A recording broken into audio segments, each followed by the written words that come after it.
여러분 안녕하십니까? 월요일 뉴스나이트 시작합니다. 재구속된 윤석열 전 대통령이 소환을 거듭 거부하자 특검이 강제 구인까지 시도했지만 결국 조사는 이루어지지 않았습니다. 교도관들이 물리적으로 끌어내기 곤란하다는 건데 특검은 구치소 측에 내일 오후 2시까지 윤 전 대통령을 데려오라고 재차 요청했습니다. 첫 소식 임예진 기자가 보도합니다. 재구속된 윤석열 전 대통령의 특검 조사가 또다시 불발됐습니다. 윤 전 대통령 변호인단은 앞서 건강상 이유로 조사가 어렵다는 불출석 사유서를 제출했고 이후 사정이 바뀌지 않았다고 설명했습니다.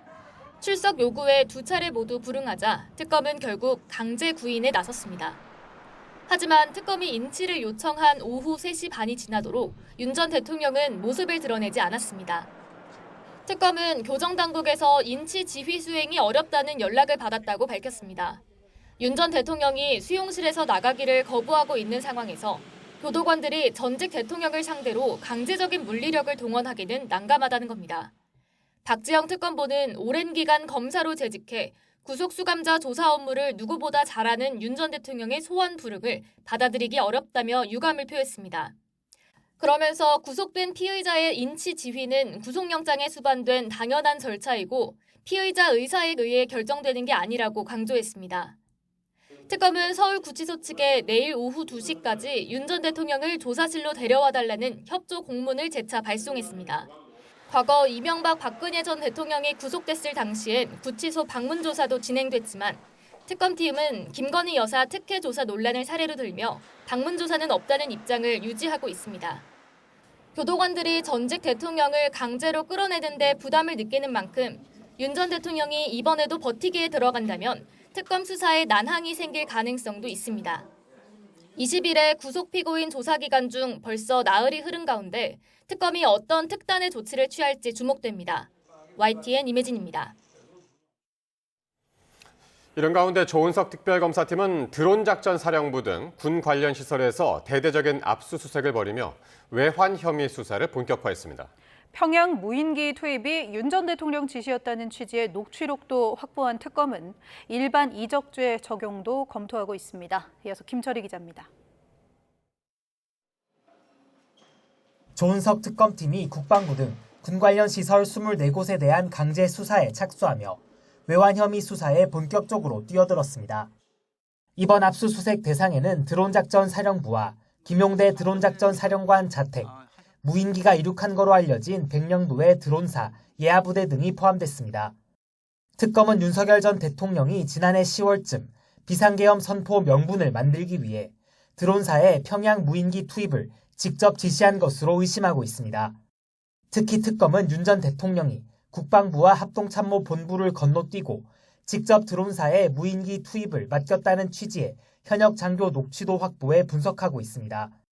해당 녹취록에는 불안감 조성을 위해 일부러 드론을 노출하도록 했다거나 드론 자체가 불안정해 추락 가능성이 있었다는 내용 역시 함께 포함된 거로 알려졌습니다. 그간 외환 유치죄 적용을 검토해온 특검은 압수수색 영장에 일반 이적죄 등을 적시한 거로 전해졌습니다. 일반 이적죄는 외국과 통모했다는 걸 증명하지 않아도 군사상 이익을 해하거나 적국의 군사상 이익을 공유한 것만 확인되면 처벌이 가능합니다. 다만 특검은 아직 사실관계를 확인하는 단계인 만큼 적용 혐의 역시 검토하고 있다며 변경 가능성을 열어뒀습니다.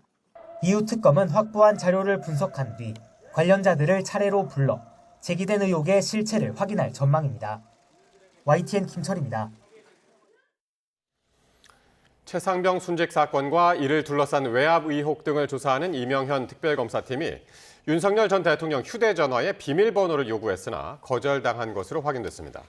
윤 전 대통령 측은 특검팀이 지난 11일 압수수색에 확보한 아이폰 휴대전화에 대한 비밀번호 제공 요청에 협조하지 않았습니다. 특검팀은 또 지난 10일 이시원 전 대통령실 공직기강 비서관 자택 등 압수수색 과정에서 이 전 비서관 휴대전화도 압수했지만 이 전 비서관 측 역시 비밀번호를 제공하지 않은 것으로 파악됐습니다. 최상병 관련 사건을 수사하는 이명현 특별검사팀이 VIP 경로설의 출발점이 된 수석 비서관 회의 참석자 명단에 김용현 전 국방부 장관이 포함된 사실을 확인했습니다. 2023년 7월 31일 열린 해당 회의에는 지금까지 윤 전 대통령과 조태용 당시 국가안보실장, 김태효 전 안보실 1차장 등 6명이 참석한 걸로 알려졌는데 김 전 장관 이름이 추가로 확인된 겁니다. 이에 대해 특검 측은 자료대로 김 전 장관이 회의에 참석했는지 살펴볼 예정이라고 설명했습니다. 김건희 여사 특별검사팀은 양평고속도로 노선 변경 의혹에 대해 전방위 압수수색에 나서며 본격 수사에 착수했습니다. 특검이 김 여사에 대한 여러 의혹 수사에 속도를 내는 가운데 김 여사 측은 변호인단 구성을 마무리하며 대응에 나섰습니다. 안동준 기자의 보도입니다. 충남 세종시에 있는 국토교통부에 파란 상자를 든 검사와 수사관이 들이닥칩니다. 김건희 여사 특별검사팀이 양평고속도로 노선 변경 특혜 의혹과 관련해 장관실 등 국토부에 대한 압수수색에 나선 겁니다. 당시 고속도로 타당성 조사를 맡았던 용역업체 2곳과 해당 업체 회장, 당시 업무를 담당했던 공무원 등 10여 곳이 대상에 포함됐습니다. 허위공문서 작성 등 사건의 증거 수집을 위해 오늘 국토교통부, 용역업체 2곳 등 10여 곳에 대한 압수수색을 진행하고 있습니다. 오후에는 행정안전부 산하 대통령 기록관도 압수수색했습니다. 지난 22대 총선과 관련해 윤석열 대통령 부부가 부당하게 공천에 개입했다는 이른바 명태균 의혹 관련 자료를 확보하기 위해서입니다. 지난주 이미 명태균 의혹과 관련한 동시다발 압수수색을 진행했던 만큼 곧 핵심 인물을 불러 조사할 전망입니다. 특검은 삼부토건 주가 조작 의혹과 관련해선 이일준 현 삼부토건 회장 등 전현직 경영진 4명에 대해 구속영장을 청구했습니다. 특검이 해당 의혹을 1호 수사로 규정해 주요 피의자와 참고인들을 줄소환했던 만큼 혐의 입증에 자신감을 내비친 것으로 풀이됩니다. 특검이 여러 의혹들에 대한 수사를 본격화하는 가운데 김건희 여사 측은 변호인단 구성을 마쳤습니다.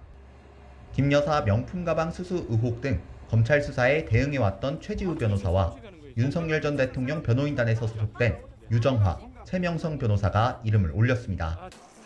YTN 안동준입니다. 이재명 정부 초대 장관 후보자들의 인사청문회가 첫날부터 파행으로 얼룩졌습니다. 국민의힘은 강선우, 이진숙 후보자 등을 무자격 오적이라며 지명 철회를 요구했고 민주당은 국정 발목 잡기라며 총력 방어에 나섰습니다. 먼저 박희재 기자가 보도합니다. 배경훈 과기부 장관 후보자 인사청문회. 국민의힘 의원들이 노트북에 붙인 최민희 독재 아웃 피켓을 두고 초반부터 날선 발언이 오갔습니다. 윤석열이 독재했지 무슨 최민희가 독재했습니까? 말대로 소리 하시죠. 최민희, 김혜연이 독재했지 뭐. 결국 청문회 시작 선포도 하기 전에 회의는 중단됐습니다. 피켓이 회의 진행에 방해가 되었다고 결정한 전례도 없습니다. 민주당 역시도 야당 시절에 많이 했고. 당통이 이 수많은 의제를 다룰 때도 피켓하지 않았습니다. 참석해서 표결로 처리했다는 점 말씀을 드립니다. 이후 최민희 위원장이 경호 직원에게 피켓을 떼라고 지시하며 충돌은 극에 달했고 이세요. 뭐 하는 거야 지금? 자, 제가 지시했습니다. 결국 장관 후보자를 상대로 한 질의는 오후가 되어서야 시작됐습니다. 전재수 해양수산부 장관 후보자 청문회에서 여야는 후보자 전문성 등을 두고 신경전을 펼쳤습니다. 쟁점으로 떠오른 해양수산부 부산 이전 문제와 관련해 부산 지역 유일한 여당 의원인 후보자의 부산시장 출마 여부도 도마 위에 올랐습니다. 올해 안에 해수부를 부산으로 이전하고 그걸 업적 삼아가지고 부산시장 출마하시는 거 아니냐라는 세간의 얘기들이 있어요. 이재명 정부의 내년 지방선거 전략 아니냐라는. 내년 부산시장 선거 출마를 생각할 겨를이 없습니다. 출마 선언으로 봐도 됩니까? 내는 데 집중하도록 하겠습니다. 후보자님 불출마 선언이라고 봐도 됩니까? 의원님 세상 일을 단정적으로 말씀하실 수가 없겠지 않습니까? 불출마. 여야는 청문회 전국을 고리로 한 여론전도 이어갔습니다. 국민의힘은 강선우 여가부, 이진숙 교육부 장관 후보자 등 5명을 거론하며 무자격 오적이라고 압박 수위를 끌어올렸고 맹탕 청문회를 만들어서 하루만 버티면 된다는 식의 김민석 스타일 침대 축구 전술을 더불어민주당은 능력 중심의 검증을 강조하면서 야당의 공세는 선동이자 국정 발목 잡기라고 반박했습니다. 구태의연한 카더라식, 막무가내식 인신공격과 음해, 돈 없는 국정 발목 잡기에는 단호하게 대처하겠습니다. 청문회 주간 둘째 날인 15일에는 안규백 국방부 장관 후보자를 비롯한 5명이 검증대에 오릅니다. 강대강 대치의 도돌이표가 될 거란 전망 속에 도덕성과 정책 역량 검증이란 청문회 본연의 기능을 수행할 수 있을지 우려도 적지 않습니다. YTN 박희재입니다. 보좌관 갑질 의혹이 제기된 강선우 여성가족부 장관 후보자는 청문회가 시작되자 자신의 부덕에 소치라며 사과했습니다. 하지만 여야는 사실관계와 능력, 적격성 등을 따지며 사사건건 충돌했습니다. 임성재 기자입니다. 갑질 의혹이 불거진 이후 첫 공식석상 국민의힘 보좌진들 항의를 들으며 강선우 여성가족부 장관 후보자는 핏기 없는 얼굴로 청문회장에 들어섰습니다. 갑질 왕과 내란 정당, 아웃을 새긴 맞불 피켓으로 여야 간 고성이 오간 끝에 피켓을 위에 거는 게 맞아요? 우리 민주당한 데서 태웠습니다. 강 후보자는 겨우 고개를 숙였습니다. 모두 다 제 부덕의 소치입니다. 다시 한번 심심한 사과를 드리는 바입니다. 쟁점은 역시 갑질 의혹이었습니다. 야당은 쓰레기 봉투까지 흔들어 보이며 직장 내 괴롭힘이 아니냐고 따져 물었습니다. 후보자 수행 차량인데 매트 위에 놓인 쓰레기 보신 적 있으시죠? 직접 들고 나오신 거죠?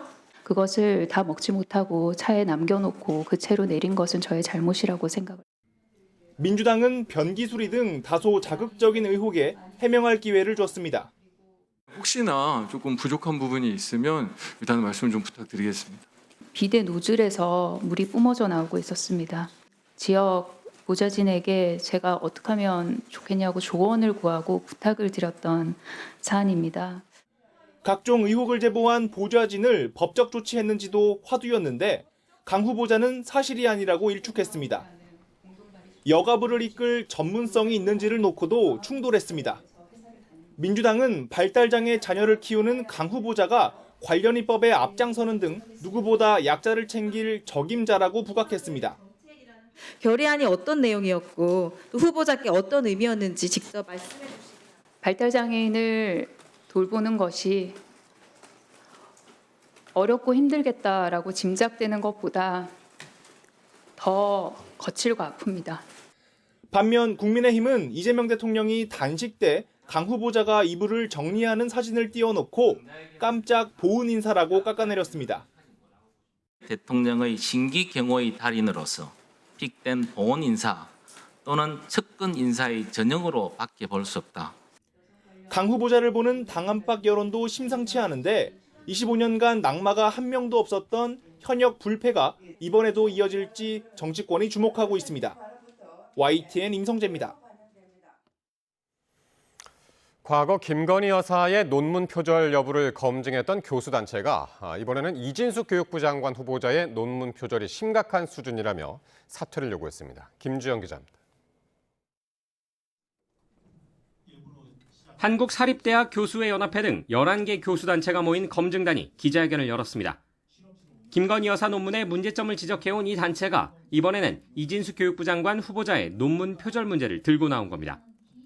검증단은 이 후보자의 논문 150건을 검증해 최소 16건에서 자체 논문 표절, 저자 표기 등 문제점을 발견했다고 주장했습니다. 표절률이 20%를 넘는 논문이 10여 건, 이 가운데 표절률이 56%에 달하는 경우도 있었다고 검증단은 말했습니다. 사실은 변인 하나만 다루고 다 갔습니다.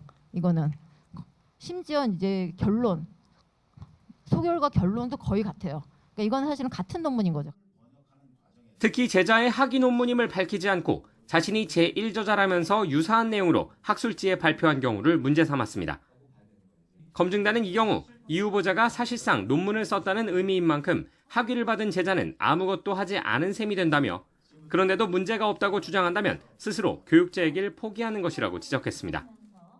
후보자가 같은 등급의 학위 논문을 반복 작성한 것으로 간주할 수 있으며 반면 제자는 연구자로서 자격이 없는 엉터리 학위 소지자임을 말하기 때문입니다. 반면 이 후보자의 일부 논문이 발표됐던 한국건축학회는 이 후보자의 논문들이 표절검사 등을 충실히 거쳤다고 밝혔고, 한국색채학회는 중복게재 논란이 일었던 논문들이 서로 차별화된 연구로 볼 수 있다며 이 후보자에게 힘을 실었습니다. 이 후보자 측도 반박에 나섰습니다. 이 후보자는 교육부 인사청문회 준비단을 통해 문제가 제기된 논문들은 충남대 총장 임용 시 엄격한 심사를 거쳐 부정한 게 없음으로 판정됐다고 강조했습니다. 또 제자 논문 가로채기 의혹에 대해서는 제자가 전체 프로젝트 가운데 일부를 활용해 논문을 쓴 것이라면서 이 후보자의 기여도가 높은 경우 제1저자로 결정한 것이라고 해명했습니다. 논란이 커지는 가운데 이 후보자는 정면 돌파를 시도할 것으로 보여 인사청문회까지 치열한 검증 공방이 이어질 전망입니다. YTN 김주영입니다. 이런 가운데 도덕성과 적격성 논란이 불거진 일부 후보자에 대한 이재명 대통령의 고민도 깊어지고 있습니다. 부정적인 여론이 확산하면 결단을 내릴 가능성도 엿보입니다. 정인용 기자입니다. 대통령실은 강선우 여성가족부 장관 후보자 등 같은 날 진행된 인사청문회 4건에 대한 평가에 말을 아꼈습니다. 종일 이 대통령의 외부 일정이 있어서 물리적으로 검토할 시간이 부족했던 겁니다. 다 끝나고 나서 전체적인 흐름을 봐야지 입장도 낼 수 있고 거기에 대한 반응도 나오지 않을까. 지금은 너무 빠르다라는 생각이 좀 듭니다. 네. 하지만 갑질 의혹으로 논란의 중심에 선 강선우 후보자 등을 둘러싼 여론을 의식해 신중한 모습을 보인 거란 해석이 나옵니다. 실제로 대통령실 안팎에서는 각 후보자의 의혹이 임기 초반 새 정부의 국정 운영에 부담을 주진 않을지 우려하는 분위기가 감지됩니다. 대통령실 내 인사청문 TF를 주도하는 정무수석이 공개적으로 국민 눈높이를 언급하기도 했습니다. 어떤 경우는 국민들 눈높이에 좀 안 맞는 일이 있었구나 하는 그런 분들도 있는데요. 청문회가 끝난 이후에 국민 여론들을 종합적으로 검토해볼 그런 생각입니다. 최근 이재명 대통령과 만난 보수 논객은 한 발 더 나가 일부 후보자의 의혹에 대한 이 대통령의 고민을 전하기도 했습니다. 이 대통령이 논문 표절 의혹 등이 불거진 이진숙 교육부 장관 후보자를 두고 직접 추천하지 않았지만 조금 유감이라고 언급했다는 정규재 전 주필의 주장이 나온 겁니다. 낙마까지 염두에 둔 확정적 표현은 아니었다는 취지로 정 전 주필은 설명했지만 그만큼 이 대통령의 고민이 깊다는 방증으로도 분석됩니다. 물론 현재까지는 초대 내각부터 야당에 밀리면 안 된다는 목소리가 대통령실 내에서는 우세합니다. 대통령실 고위 관계자는 YTN에 장관으로 직을 수행 못할 정도의 의혹들인지 살펴야 하고 아직 내부적으로 이상 기류는 없다고 강조했습니다. 장관 후보자 19명 중 낭만은 없다는 애초 목표가 바뀌지 않았다는 의미로 읽히는데 일각에선 여론이 더 나빠질 경우 일부 후보자는 지명 철회나 자진 사퇴를 유도할 가능성을 완전히 배제할 수 없다는 관측도 나옵니다. YTN 정인용입니다. 국민의힘이 전당대회를 관리할 선거관리위원회를 출범시키고 늦어도 8월 하순까지는 전당대회를 열겠다고 강조했습니다. 황우여 선관위원장은 오늘 국회에서 열린 1차 선관위 회의에서 선관위는 엄정 중립으로 공정한 선거 관리를 다짐하고 약속한다며 이같이 전했습니다. 정점식 사무총장은 회의 뒤 기자들과 만나 전당대회를 8월 중순, 늦어도 하순까지는 한다는 원칙을 세웠다며 다음 회의에서 전당대회 일정을 확정한다는 게 첫 회의의 논의 사항이라고 밝혔습니다. 국민의힘 송원석 비상대책위원장이 최근 윤희숙 혁신위원장이 혁신안으로 언급한 당내 인적 쇄신과 관련해 어떤 사람을 내친다는 건 혁신의 최종적인 목표가 아니라고 말했습니다. 송 비대위원장은 오늘 비대위 회의 뒤 기자들과 만나 혁신은 누굴 내치고 비판하는 차원이 아니라 가능한 많은 사람의 이해관계가 얽힌 부분을 조화롭게 중화시키고 한 방향으로 힘을 모으는 과정이라며 이같이 밝혔습니다. 이어 윤 위원장의 탄핵 반대 당론 무효화 주장에 대해서도 없었던 일로 하는 건 어려울 거라며 과거에 대한 반성과 사과는 당 내외 의견 수렴 절차를 통해 당 입장을 정해야 할 것으로 본다고 덧붙였습니다. 이재명 대통령이 예비 공무원 대상 특강에서 돈은 천사의 모습을 한 마귀라며 공직자의 청렴과 자기관리의 중요성을 강조했습니다. 또 서유기에 등장하는 마녀의 파초선을 다시 언급하며 엄중한 책임감도 당부했습니다. 홍민기 기자입니다. 이재명 대통령이 새로 임용된 5급 공무원들을 만나기 위해 충북 진천의 공무원 인재개발원을 직접 찾았습니다. 국민주권시대 공직자의 길이란 주제로 예비 사무관들을 상대로 특강에 나선 겁니다. 부드러운 분위기에서 강연을 시작한 이 대통령은 자신의 과거 일화들을 소개하며 공직자의 청렴함을 특별히 당부했습니다. 돈이 마귀입니다. 이 마귀는 절대로 마귀의 얼굴을 하고 나타나지 않아요. 가장 아름다운 천사의 모습을 하고 나타나죠. 대장동 의혹 등에 대한 검찰 수사를 겨냥한 듯 부패한 사람이라는 온갖 음해를 당했지만 자신은 치열하게 삶을 관리해왔다고 말하기도 했습니다. 이 대통령은 취임 초 국무회의 등에서 언급했던 파초선 이야기를 신임 공무원들 앞에서 다시 꺼내며 책임감을 강조했습니다. 여러분 손에 들려있는 펜, 업무, 이거는 세상에 폭풍을 일으키는 파초선 같은 거죠. 그래서 권력이란 무서운 겁니다. 이 대통령은 이후 2년 전 14명의 목숨을 앗아간 오송 지하차도 참사 현장을 찾아 재발 방지 대책 등을 점검했습니다. 지방정부와 중앙정부가 해야 할 일을 구분하고 책임도 나눠서 져야 한다며 관리 부실로 인한 사고는 엄벌하겠다고 경고했습니다. 재난대책시설물 개선과 재정 지원만큼이나 작동 점검이 중요하다 강조했습니다. 국민의힘은 이 대통령의 청렴 특강은 정권의 뻔뻔함을 드러낸 거라고 비판했지만 대통령실은 대한민국이 나아갈 방향에 대해 예비 공직자들과 격이 없이 소통한 시간이었다고 평가했습니다. YTN 홍민기입니다. 이재명 대통령은 오는 18일 부산을 방문해 지역 주민들과 타운홀 미팅 방식으로 공개 간담회를 엽니다. 대통령실은 이번 간담회에서 해양수산부 부산 이전과 북극 항로 개척 시대의 준비에 대해 관계자 전문가 등과 깊이 있는 토론을 진행한다고 밝혔습니다. 부산 지역 발전 방안에 대한 일반 시민들의 자유 토론도 이뤄질 예정인데 대통령실은 오늘부터 모레까지 SNS를 통해 토론에 참여할 부산 시민을 공개 모집합니다. 여한구 통상교섭본부장은 이제 미국의 요구를 어디까지 들어줄지 우리의 입장을 정해야 하는 선택과 결정의 시간이라고 밝혔습니다. 특히 농산물에 대해서도 전략적으로 판단해야 한다면서 시장 추가 개방 가능성까지 열어뒀습니다. 박기환 기자가 보도합니다. 트럼프 대통령은 일기 행정부 당시부터 우리나라의 쌀 소고기 수입 규제 철폐를 요구해왔습니다. 무역수지 적자를 늘리는 비관세 장벽이라는 이유 때문입니다. They wouldn't let us do business there, but they would do business in our country. Not a fair deal. South Korea wants to make a deal other than tariffs. Right now, as you know, they're paying a substantial tariff, but they want to make a difference.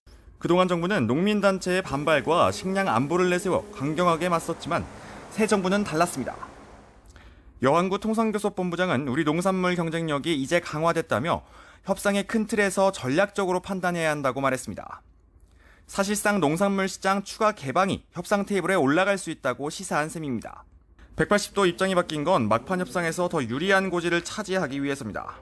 현재 각 부처와 국회에서 미국의 요구를 어디까지 수용할지 협의가 진행되는 가운데 여 본부장은 합의에 이르기 위해 더 많은 선택지, 즉 권한을 위임받아야 한다며 선택과 결정의 시간이라고 강조했습니다. 설득력을 가질 수 있는 그런 이제 옵션을 나름대로 이것저것 개발하신 것 같아요. 농산물 수입액이 굉장히 큰 건 아니거든요. 미국한테는 뭔가 좀 우리가 주는 것처럼 어떻게 보면 이제 실용주의, 실리주의라고 좀 볼 수 있을 것 같긴 합니다. 다만 여 본부장은 상호관세 협상이 끝나더라도 반도체 관세를 비롯해 다시 관세 이슈가 불거질 가능성이 있다며 통상 불확실성은 계속될 것으로 전망했습니다. YTN 박견입니다. 지난밤 거제도에 시간당 84mm 이상의 물폭탄이 쏟아지는 등 경남 해안을 중심으로 200mm 안팎의 많은 비가 집중됐습니다. 제주도 남쪽 뜨거운 해상에서 발생한 열대 저압부는 태풍으로 발달하진 않았지만 많은 수증기를 품은 채 하루 만에 북상했는데요. 밤 사이에도 호우가 계속될 전망입니다. 자세한 소식은 정혜윤 기자가 전해드립니다. 한반도 주변 바다부터 중국 남부 해상까지 붉은색의 바다가 넓게 표출됩니다. 바다 온도를 나타낸 화면으로 노란색은 25도 안팎, 붉은색은 26도에서 28도 이상의 수온이 나타나는 지역입니다. 예년보다 2도 이상 높습니다. 이렇다 보니 지난 주말 상하이 부근 고위도 지역에서 태풍 전 단계인 열대저압부가 발생해 하루 만에 우리나라 부근까지 북상했습니다. 태풍으로 발달하진 않았지만 뜨거운 바다를 지난 열대저기압은 많은 수증기를 품은 채 남부지방에 폭우를 쏟아부었습니다. 지형적인 영향이 더해진 경남지방에서는 거제 이룸면에서 시간당 84.5mm, 김해와 부산, 밀양에서는 시간당 50mm 이상의 극한호우가 쏟아졌습니다. 곳곳에 호우 긴급 재난 문자가 발송되며 누적 강수량이 200mm 안팎에 달했습니다. 열대저기압에서 변질된 저기압이 남해상으로 수증기를 끌어올렸고 상층의 찬 공기와 만나 불안정이 커진 상태에서 거제도와 해안 지형에 부딪혀 비구름이 강화되면서 많은 비를 뿌렸습니다. 밤사이에는 한반도 동쪽 해상에 위치한 저기압과 상층 찬 공기가 만나며 중부지방으로 대기 불안정이 커질 것으로 보입니다. 기상청은 동해안에 최고 100mm 이상의 호우가 더 내리고 내륙에도 대기 불안정으로 인한 국지성 호우가 내릴 가능성이 있다며 각별한 주의를 당부했습니다. 특히 수요일 이후에는 찬 공기와 열대 수증기의 통로가 중부지방에 만들어질 가능성이 커 극한 호우에 대한 철저한 대비가 필요합니다. YTN 정혜윤입니다. 새벽 시간 기말고사 시험지를 보관하던 학교에 무단 침입한 교사와 학부모가 경찰에 붙잡혔습니다. 확인해보니 전에도 여러 차례 시험 기간을 노렸던 걸로 드러났는데요. 경찰은 이들이 시험지를 빼돌려온 것으로 보고 교사를 구속하고 학부모 등 일당의 구속영장을 신청했습니다. 김근우 기자가 보도합니다. 경북 안동시에 있는 사립고등학교입니다. 기말고사를 앞둔 지난 4일 새벽, 이 학교 경비 시스템이 침입자를 감지해 경보를 울렸습니다. 현장에서 적발된 건 지난 2023년까지 이 학교에서 근무한 30대 기간제 교사와 40대 학부모였습니다. 학교 시설 관리자의 도움을 받아 경비 시스템을 피했지만 기기 오작동으로 덜미가 잡힌 겁니다. 학교 측 조사 결과 이들은 과거에도 7차례나 비슷한 방식으로 학교에 무단 침입했던 것으로 드러났습니다. 대부분 시험을 앞둔 시기였습니다.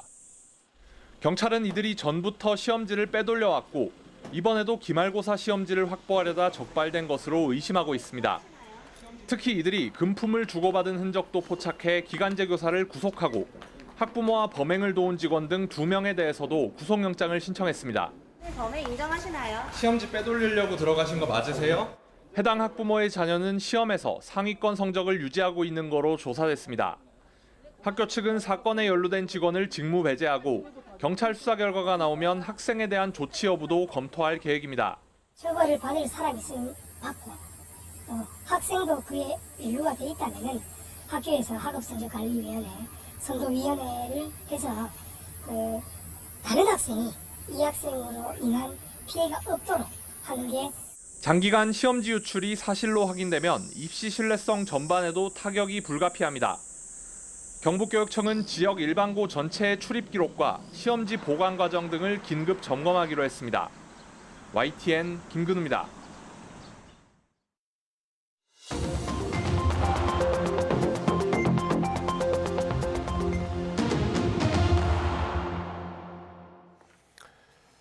정치권 관심 뉴스 살펴보는 포커스 나이트 시간입니다. 오늘은 강성필 민주당 부대변인, 정광재 국민의힘 대변인과 함께하겠습니다. 두 분 어서 오십시오. 안녕하세요. 안녕하십니까.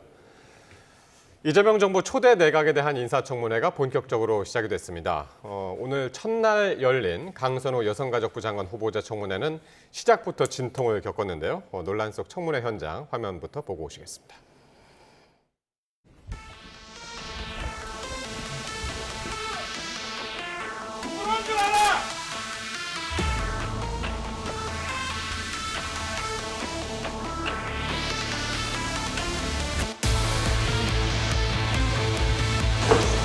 여성가족부가 여성갑질부도 아닌데 지금 10시 정각에 회의를 하는데 장관 후보자가 아직 들어오지 않는다는 게 이게 말이 됩니까?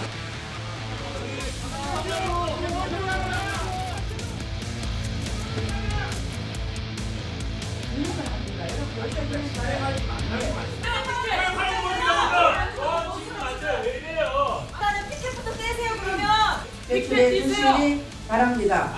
피켓을 이게 거는 게 맞아요? 우리 민주당은 계속 배웠습니다. 그러면 더 센 거 보여줘요? 보여주세요. 피켓 떠요 빨리. 피켓 떠요 빨리. 떼세요. 내란 정당 빨리 떼세요. 피켓 떼세요 빨리. 내란 정당 해체하라. 네? 있으니까 선물 되겠습니까? 윤석열 정당 빨리 피켓 떼세요.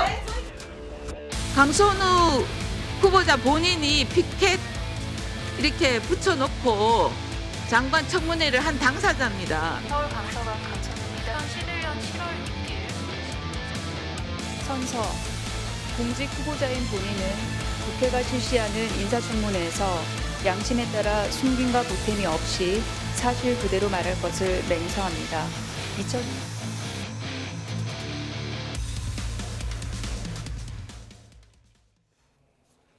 네, 강선우 후보자 보좌진 갑질 의혹을 받고 있죠. 야당의 이 갑질왕은 물러나라라는 피켓을 두고 여야가 충돌하면서 시작부터 파행을 겪었습니다. 오늘 청문회 어떻게 보셨습니까? 이제 피켓을 그 국민의힘에서 이렇게 거는 걸 보면서 이제 여야가 바뀌었음을 확실히 실감을 했습니다. 이제 과거에 사실 이제 뭐 국민의힘이나 민주당이나 사실 또 이슈가 있었을 때 이제 저렇게 피켓 시위를 양당이 다 해왔죠.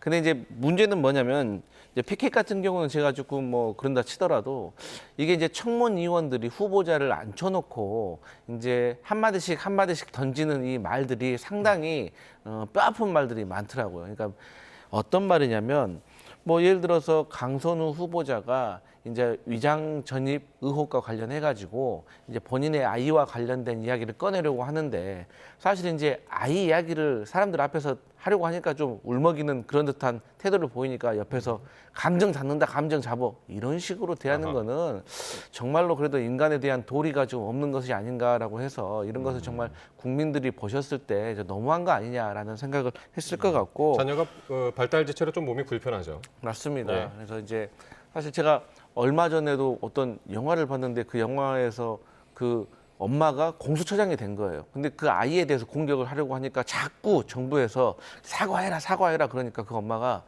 저는 아이 팔아서 될 생각 없습니다 이렇게 하더라고요. 그러니까 그만큼 엄마한테 아이는 되게 소중한 존재 아니겠습니까? 근데 이러한 감정에 대해서 얘기하는데 그런 어떤 뭐 감정 잡는다라고 이렇게 조롱하는 것은 좀 보기 안 좋았다 이런 생각 들었습니다. 예.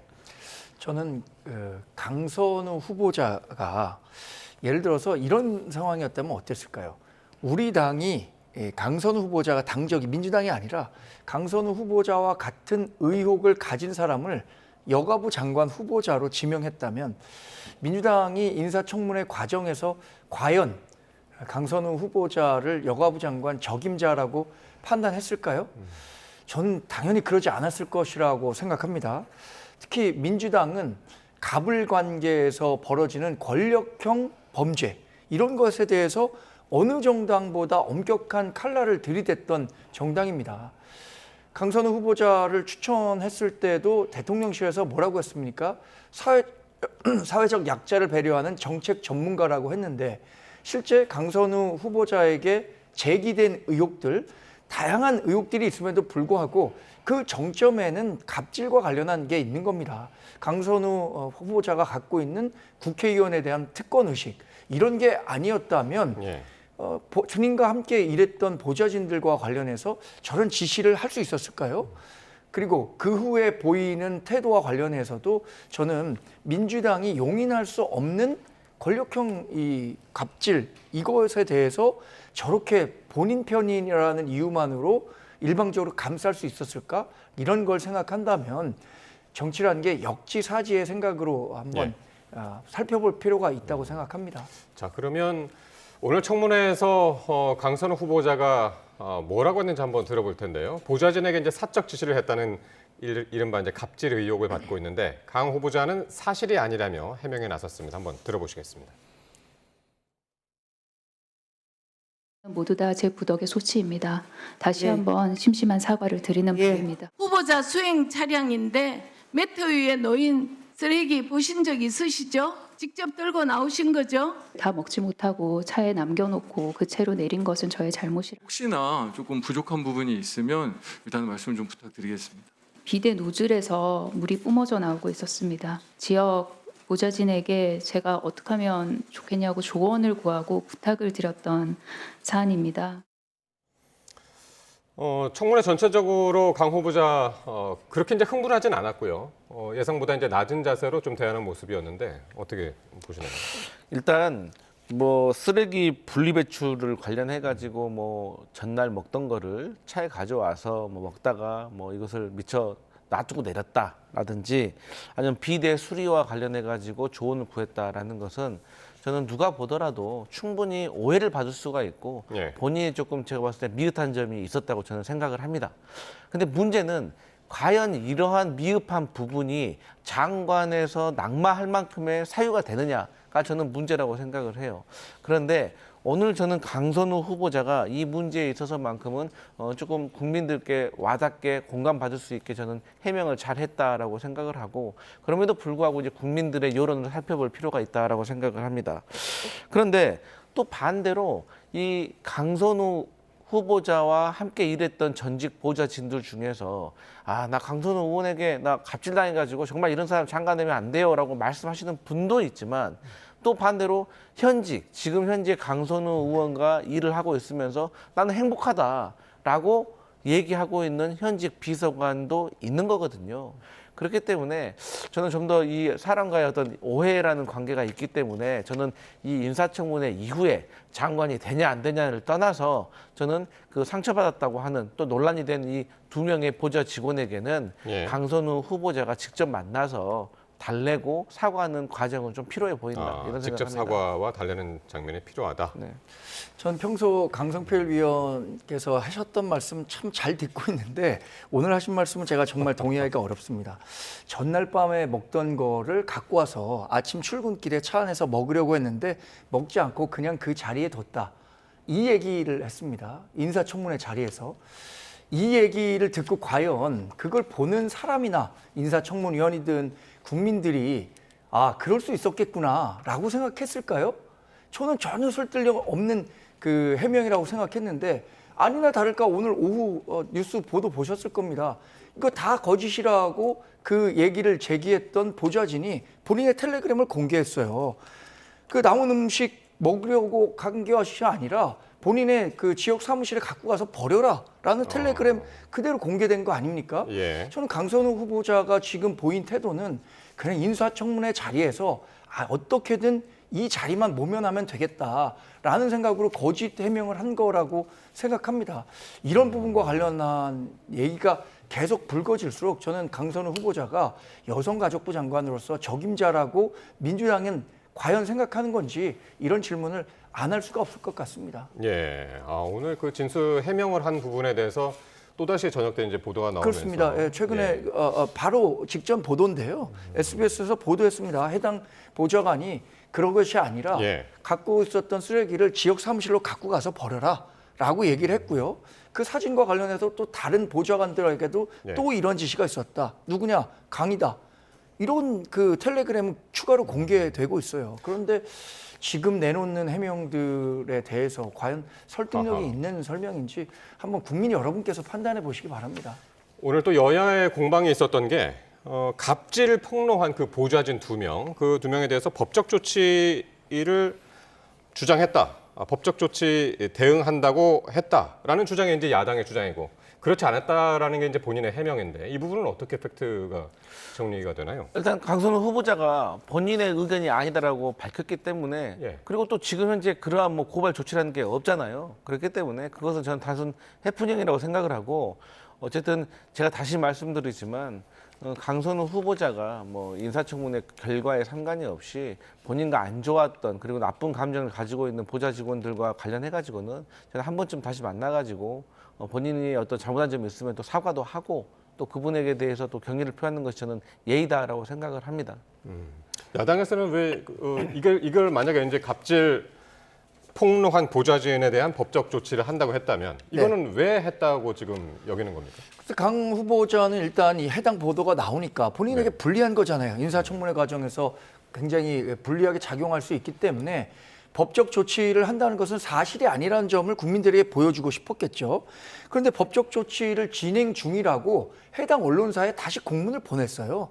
이 내용도 오늘 그 저녁 보도를 보면 지금 강 후보자가 하는 말이 인사청문회에서 했었던 것이 거짓이라는 것을 바로 확인할 수 있는 거거든요. 이런 문제와 관련해서 저는 당장의 위기만 넘길 수 있다면, 또 하루에 그 인사청문회만 넘길 수 있다면 이재명 대통령이든 민주당에서는 지난번 김민석 총리가 됐던 것처럼 본인도 여가부 장관이 될 수 있다라는 생각을 갖고 계신 것 같은데, 거듭 말씀드리지만 이것은 여가부 장관으로서 이분의 그 보여왔던 행보가 과연 적격인가를 판단하는 겁니다. 이게 법적으로 문제가 되느냐 안 되느냐의 문제보다 훨씬 더 강한 것은 국민이 갖고 있는 정서거든요. 예. 이 정서에 반하는 일이기 때문에 저는 충분한 낙마 사유가 된다, 이렇게 판단하고 있습니다. 민주당 허종식 의원은 어제 SNS에 이런 글을 남겼었습니다. 강 후보자는 사랑에 넘치는 사람이다. 누군가 강 후보자를 괴롭히는 것 같다.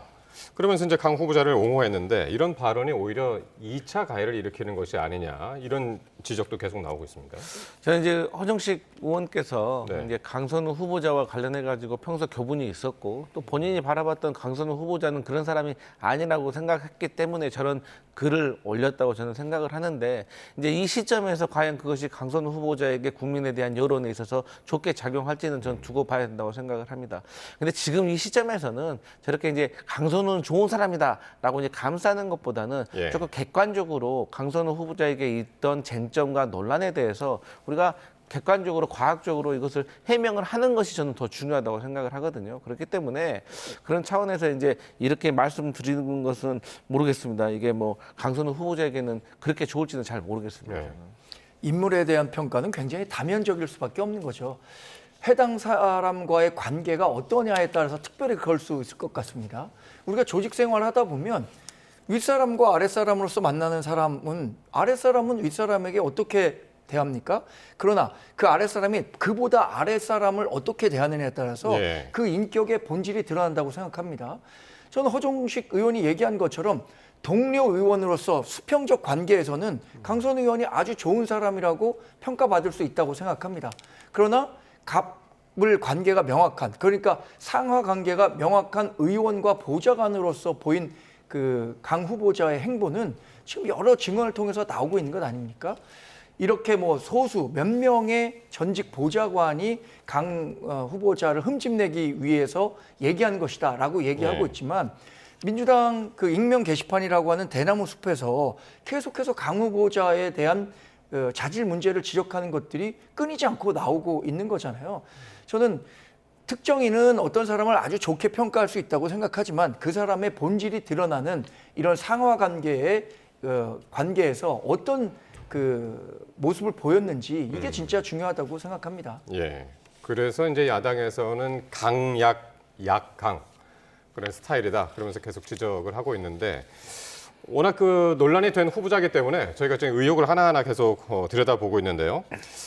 이런 의혹도 있습니다. 전직 보좌진한테 다시는 이 바닥에서 일을 못하게 하겠다라고 했다는 의혹도 추가로 제기가 됐습니다. 그래서 취업 방해, 거기서 더 나아가서 근로기준법 위반 소지까지 있다라는 지적이 나옵니다. 제가 이제 국회에서 뭐 보좌 직원 생활을 뭐 12년 이상 했습니다. 예. 그래서 제 경험에 비추어서 말씀을 드린다고 하면 의원실에서 안 좋게 그만둔 사람에 대해서 내가 너 다른 데 가서 일 못하게 할 거야 라고 하는 것은 사실상 쉬워 보이지만 어렵습니다. 근데 어떤 경우에 이런 일이 발생하냐면요, 보통 국회에서는 관례적으로 거의 뭐 그럴 겁니다.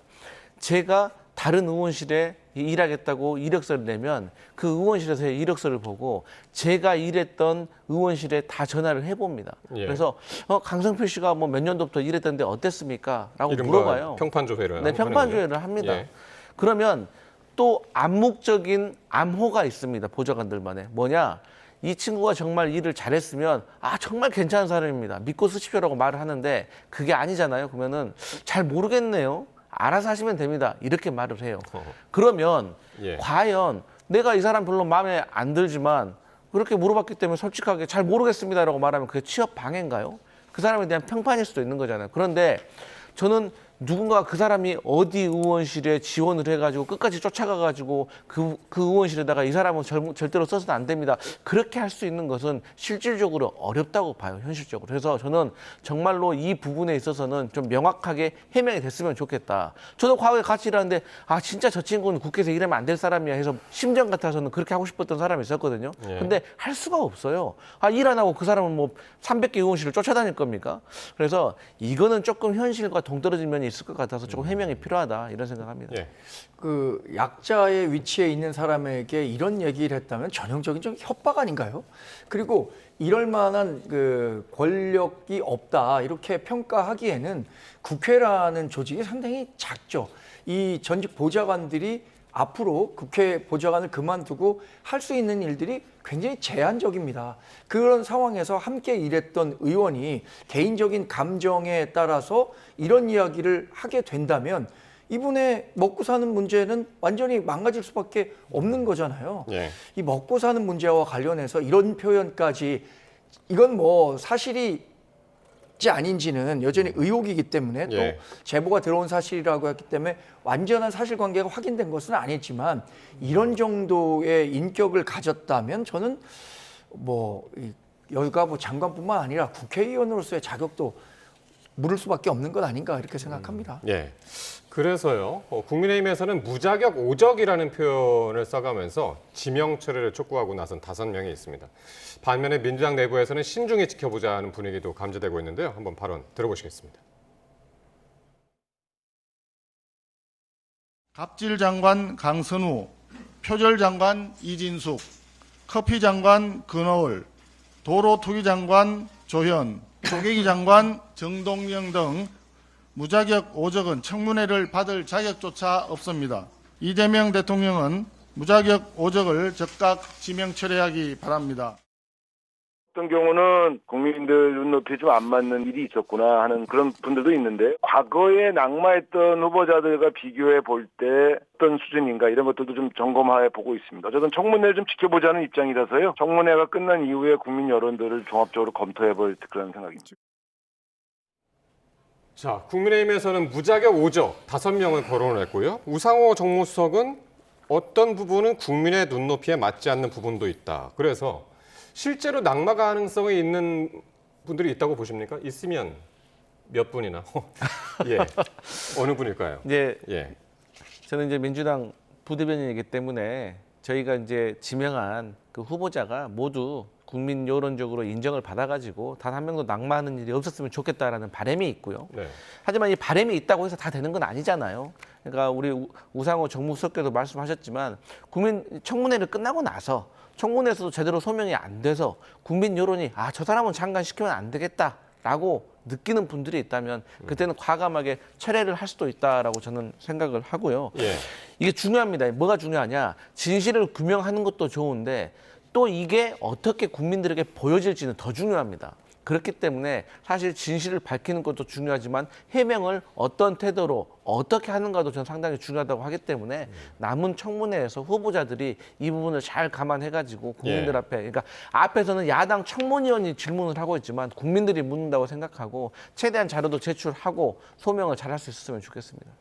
그러니까 이게 우상호 정무수석 개인적으로 한 얘기라고 보기에는 진성준 정책위의장도 장관 후보자 의혹이 소명이 안 되면 더 고민을 해야 된다.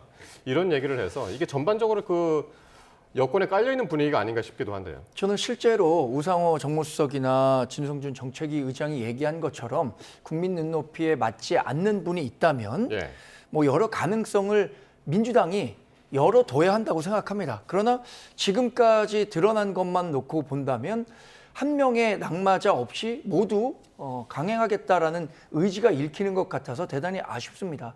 지금 당장 이재명 대통령에 대한 국정 지지율이 높다는 이유만으로 한 명의 낙오자 없이 모든 그 국무위원들에 대해서 임명을 강행하게 된다면 그것이야말로 오만과 독선 이런 그 평가를 국민들로부터 받을 수밖에 없다고 생각하고요.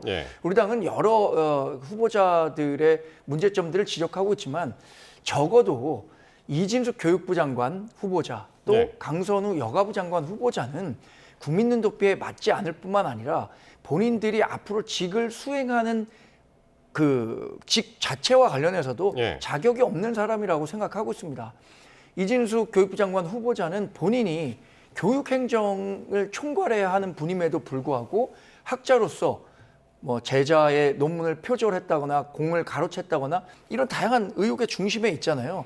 그동안 4명이나 교육부 장관 후보자가 이 논문과 관련한 의혹 때문에 자진 사퇴했습니다. 낙마했어요. 근데 이진숙 후보자는 그것보다 훨씬 더 정도가 심한데 임명 강행한다면 저는 이재명 대통령의 국정 동력을 굉장히 떨어뜨릴 거라고 생각하고요. 강선우 후보자도 마찬가지입니다. 지금까지 드러난 의혹과 국민 정서를 거스르는 것만 놓고 본다라도 만약에 인사가 강행된다면 예. 국정 동력 충분히 살리기 어려울 겁니다. 예. 지금 뭐 거의 두 분을 확 찍어서 이제 거의 말씀을 하셨습니다. 강선우 후보자, 이진숙 후보자. 특히 이제 지난주 금요일 날 이재명 대통령하고 오찬을 함께 한 분이죠. 보수 논객 정규재 주필이 뭐라고 했냐면요.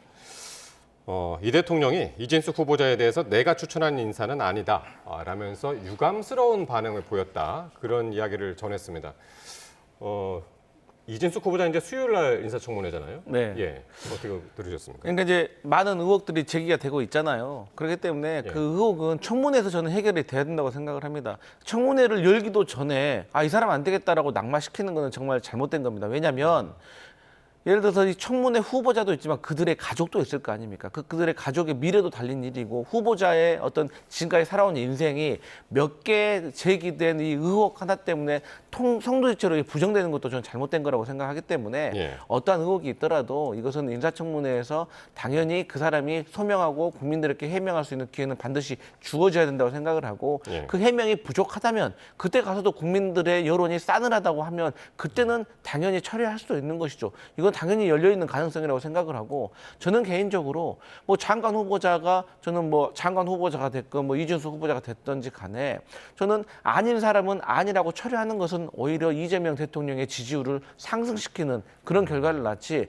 뭐 낙마 한두 명 됐다고 해서 이재명 대통령의 국정 지지율이 떨어진다 저는 그렇게 생각하지는 않습니다. 다만 어쨌든 간에 인사청문회에서 소명할 수 있는 기회는 반드시 주어져야 된다라고 생각을 하고 예. 이진숙 후보자와 관련해 가지고는 이제 뭐 앞으로 더 얘기가 나올 것 같지만 이제 논문 표절과 관련해서 큰 이제 쟁점이 있잖아요. 그런데 저는 국민의힘에게 조금 당부드리고 싶은 게 뭐냐면 아니 김건희 여사와 관련해 가지고 국민대학교 박사 논문 영어 제목이 뭐였습니까? 멤버 유지 아닙니까? 멤버는 영어로 쓰고 유지는 한글로 옮긴 거 아니겠습니까? 그때 국민의힘 뭐라고 했습니까? 그때 이거 논문 표절 잘못된 겁니다. 막 그렇게 비난하셨습니까? 안 하셨잖아요. 그래서 저는 뭐 물론 김건희 여사와 지금 장관 후보자하고는 좀 경우가 다르긴 하지만 어쨌든 같은 잣대로 보시고 어쨌든 의혹을 제기하는 건 좋지만 뭐 인사청문회가 있기도 전에 낙마 꼭 시켜야 된다. 꼭 그런 강박관념 가지실 필요 없다. 이런 말씀 드립니다. 좋은 말씀 주셨습니다. 김건희 여사와 지금 이진숙 후보자의 사례를 등치시켜서 국민들께 설명드리려고 한다면 전 그거 설득력 없다고 생각합니다. 이진숙 후보자는요. 지금 교육행정을 총괄해야 하는 교육부 장관 후보자고요. 전문 학자고 교수였습니다. 김건희 여사는 전 물론 그 논문 잘못됐다고 생각합니다. 그래서 숙대에서 석사 논문이 취소됐고 국민대에도 지금 박사 학위를 취소하는 절차에 들어간 거죠. 그런데 김건희 여사의 문제에 대해서 똑같은 문제를 지적했던 곳이 있습니다. 예. 범학계 검증단이라고요. 김건희 여사 논문 잘못됐다고 얘기했습니다. 그런데 지금 그 범학계 검증단이 이진숙 후보자의 논문에 대해서 연구윤리 위반이다, 논문 표절이다 이렇게 얘기를 했어요. 그러면 범학계 검증단이 김건희 후보자에 대해서 얘기했을 때는 그렇게 그 역성을 들다가 지금 반대로 이진숙 후보자에 대한 문제 제기했을 때는 외면하면 그거야말로 내로남불 아닙니까? 저는 이건 내로남불도 넘어서 그 사람이 갖게 되는 자리의 특성을 고려해야 하는 아주 특성이 있다고 봅니다.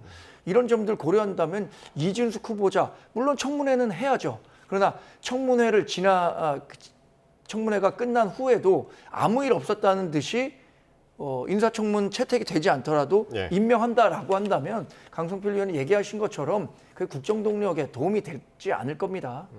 예. 말씀하신 대로 이진숙 후보자는 진짜 교육부 장관이기 때문에 더구나 이제 우리나라에서 이제 그게 이제 부총리 자리이고 네. 수요일 날 이제 청문회가 있고요. 내일 또 이제 본인의 심경의 변화는 또 있을지 한번 지켜보도록 하겠습니다. 자, 재구속된 윤석열 전 대통령이요. 오늘 특검 조사에 불응을 했습니다. 지난 11일에 이어서 오늘도 안 나온 건데 특히 서울구치소를 통한 강제 구인 시고에도 응하지 않아서 내일 다시 강제 구인을 시도한다고 합니다. 어떻게 전망하십니까? 내일은 나올까요? 저는 이제 특검팀에서 강제 구인에 내일은 조금 뭐 적극적으로 나서가지고 저는 강제로라도 끌고 나올 것 같다. 저는 그렇게 예상을 합니다. 이제 특검팀에서 사실 처음에는 윤석열 전 대통령이 강제 구인에 응하지 않을 거라고 충분히 예상을 했을 것이고, 하지만 이제 첫날이고 또 첫 번째이고 전직 대통령임을 감안을 했기 때문에 오늘은 물러선 것이라고 생각하지만 언제까지 물러설 수 있겠습니까? 그리고 사실 이제 뭐 진술 거부할 거라고 저는 생각을 하는데 진술 거부해도 별 상관없을 것 같아요. 왜냐하면 이미 죄수의 딜레마가 가속화가 됐습니다. 그러니까 김태효 전 안보실 1차장도 아니 윤석열 전 대통령 경로했다라고 인정을 하고 있고 여인현 전 방첩 사령관도 내가 잘못했다. 우리 부하들은 좀 현찰을 바란다. 내가 시간을 돌려서 그 시간을 가게 된다면 군복을 벗어야만 했다라고 말하고 있고 김성훈 전 경호처 차장도 윤석열 전 대통령이 총기를 사용하라. 너희들이 더 경찰들보다 총 잘 쏜다. 이런 식으로 지시했다는 것을 다 인정한 거 아니겠습니까? 그렇기 때문에 윤석열 전 대통령께서 굳이 뭐 내가 시켰다 안 시켰다 이렇게 진술하지 않는다고 하더라도 이 주변 공범들의 어떤 정확한 진술이 있으면 그건 재판부에서 제대로 판단하리라 믿습니다. 그러니까요. 이제 강제 구인이 되더라도 본인이 진술하지 않을 가능성이 있다라는 이야기들을 많이 하는데 뭐 주변 인물들의 지금 이제 그 증언들이 지금 많이 바뀌고 있어서 지금 그 말씀을 하신 거예요. 그렇습니다. 객관적인 정황이 윤석열 전 대통령에게 전혀 유리한 방향으로 돌아가는 것은 아니죠. 저는 윤 전 대통령에 대한 내일 강제 구인 조치 과연 교정당국에서 응할 수 있을까? 이 부분에 대해서는 의문입니다. 그러나 윤석열 전 대통령이 본인이 30년 가까이 검찰에 있었고 법치주의의 그 최전선에 있었던 분 아닙니까? 검찰총장하고 대통령을 했었던 분이고 또 계엄과 탄핵 과정에 있어서도 계엄 정당했다고 얘기하고 있잖아요. 지금도 그 부분 계속 주장하고 있는 것 아닙니까? 그렇다면 떳떳하게 특검의 조사에 응해서 본인이 얘기하는 바를 얘기해야지 지금처럼 특검의 조사에 일방적으로 회피하려고 하는 모습이 결코 국민들에게 좋아 보이지는 않을 것이다. 이렇게 판단하기 때문에 지금이라도 윤석열 전 대통령의 변호인단에서 윤 전 대통령이 특검 조사에 응하는 게 좋을 것이다라고 조언을 드리는 게 바람직한 방향 아닌가 이렇게 개인적으로는 생각하고 있습니다. 자, 이런 가운데 윤 전 대통령 영치금 계좌가 공개가 됐었는데요. 지난 11일 날 금요일 날 공개가 됐는데 하루 만에 한도액 400만 원을 채웠다고 하는데요. 이건 어떻게 보십니까? 뭐 이제 윤석열 전 대통령이 한때 대한민국 대통령이었기 때문에 당연히 윤석열 전 대통령을 지지하시는 국민들이 전 남아 있다고 생각을 합니다. 근데 이제 저는 김계리 변호사가 저는 이렇게 페이스북에 영치금이 뭐 다 채워졌다는 이런 것을 공개하는 것이 과연 적절한가라는 것이 저는 의문입니다. 본인이 그랬어요. 뭐 윤석열 전 대통령이 뭐 영치금도 없이 가가지고 뭐 옷도 못 사고 뭐 이렇게 어려움을 겪고 있다라고 했는데 제가 법률가들한테 물어보니까 아니 윤석열 전 대통령이 구속 전 피의자 신문에서 영장이 발부될 가능성이 매우 높다는 것은 대한민국이 다 아는 사실인데 본인이 능력 있는 변호사였다면 윤석열 전 대통령한테 영치금이라도 먼저 준비해가지고 혹은 준비하시라고 조언했어야 되는 거 아닙니까? 그리고 윤석열 전 대통령 구속 전 피의자 신문에서도 재판부에게 변호사도 구하기 어렵다라고 호소했다고 제가 들었는데 아니 윤석열 전 대통령이 변호사 구하기 어렵다고 하면 본인이 변호사라면은 이렇게 페이스북에다 이런 거 올리지 말고 그럴 시간에 윤석열 전 대통령의 무죄를 증명할 수 있는 법리적인 대응을 할 생각을 하고 그런 것에 대해서 페이스북에 올려야지 무슨 영치금이 다 찼다는 거나 공개하는 것은 저는 과연 이분이 윤석열 전 대통령을 정말로 위해서 하는 행동인 건지 아니면 본인이 다른 정치적으로 욕심이 있어서 그런 건지 저는 이해할 수가 없다 이런 말씀 드립니다. 네. 국민의힘에서는 어떻게 보시나요? 뭐 윤석열 전 대통령의 영치금 400만 원 채우는 일이야 그게 뭐 어려운 일이겠습니까? 400만 원이 뭐 일반 서민이 생각할 때는 뭐 큰 돈이라면 큰 돈일 수 있겠지만 윤석열 전 대통령이 그래도 한때 우리나라의 대통령이었고 48점 몇 %인가 3%인가요? 얻었던 그 대통령 후보였기 때문에 지지자들 여전히 뭐 몇몇 분들은 계십니다. 그런 분들이 영치금 계좌가 공개된다면 당연히 뭐 십시일반으로 돈을 보낼 수는 있다고 생각하는데 그것에 대해서 김계리 변호사가 마치 이 윤석열 전 대통령의 지지자들을 이것으로 하나의 구심점을 만들어서 정치 세력화하려고 하는 모습, 이것은 그렇게 좋아 보이진 않습니다. 네. 예. 과연 이제 관심은 이제 내일인데 내일 윤석열 대통령이 과연 특검의 소환에 이제 응할지, 서울구치소에 또 어떤 반응을 보일지 관심 있게 지켜볼 일입니다. 지금까지 강성필 민주당 부대변인 그리고 정광재 국민의힘 대변인과 함께했습니다. 말씀 고맙습니다.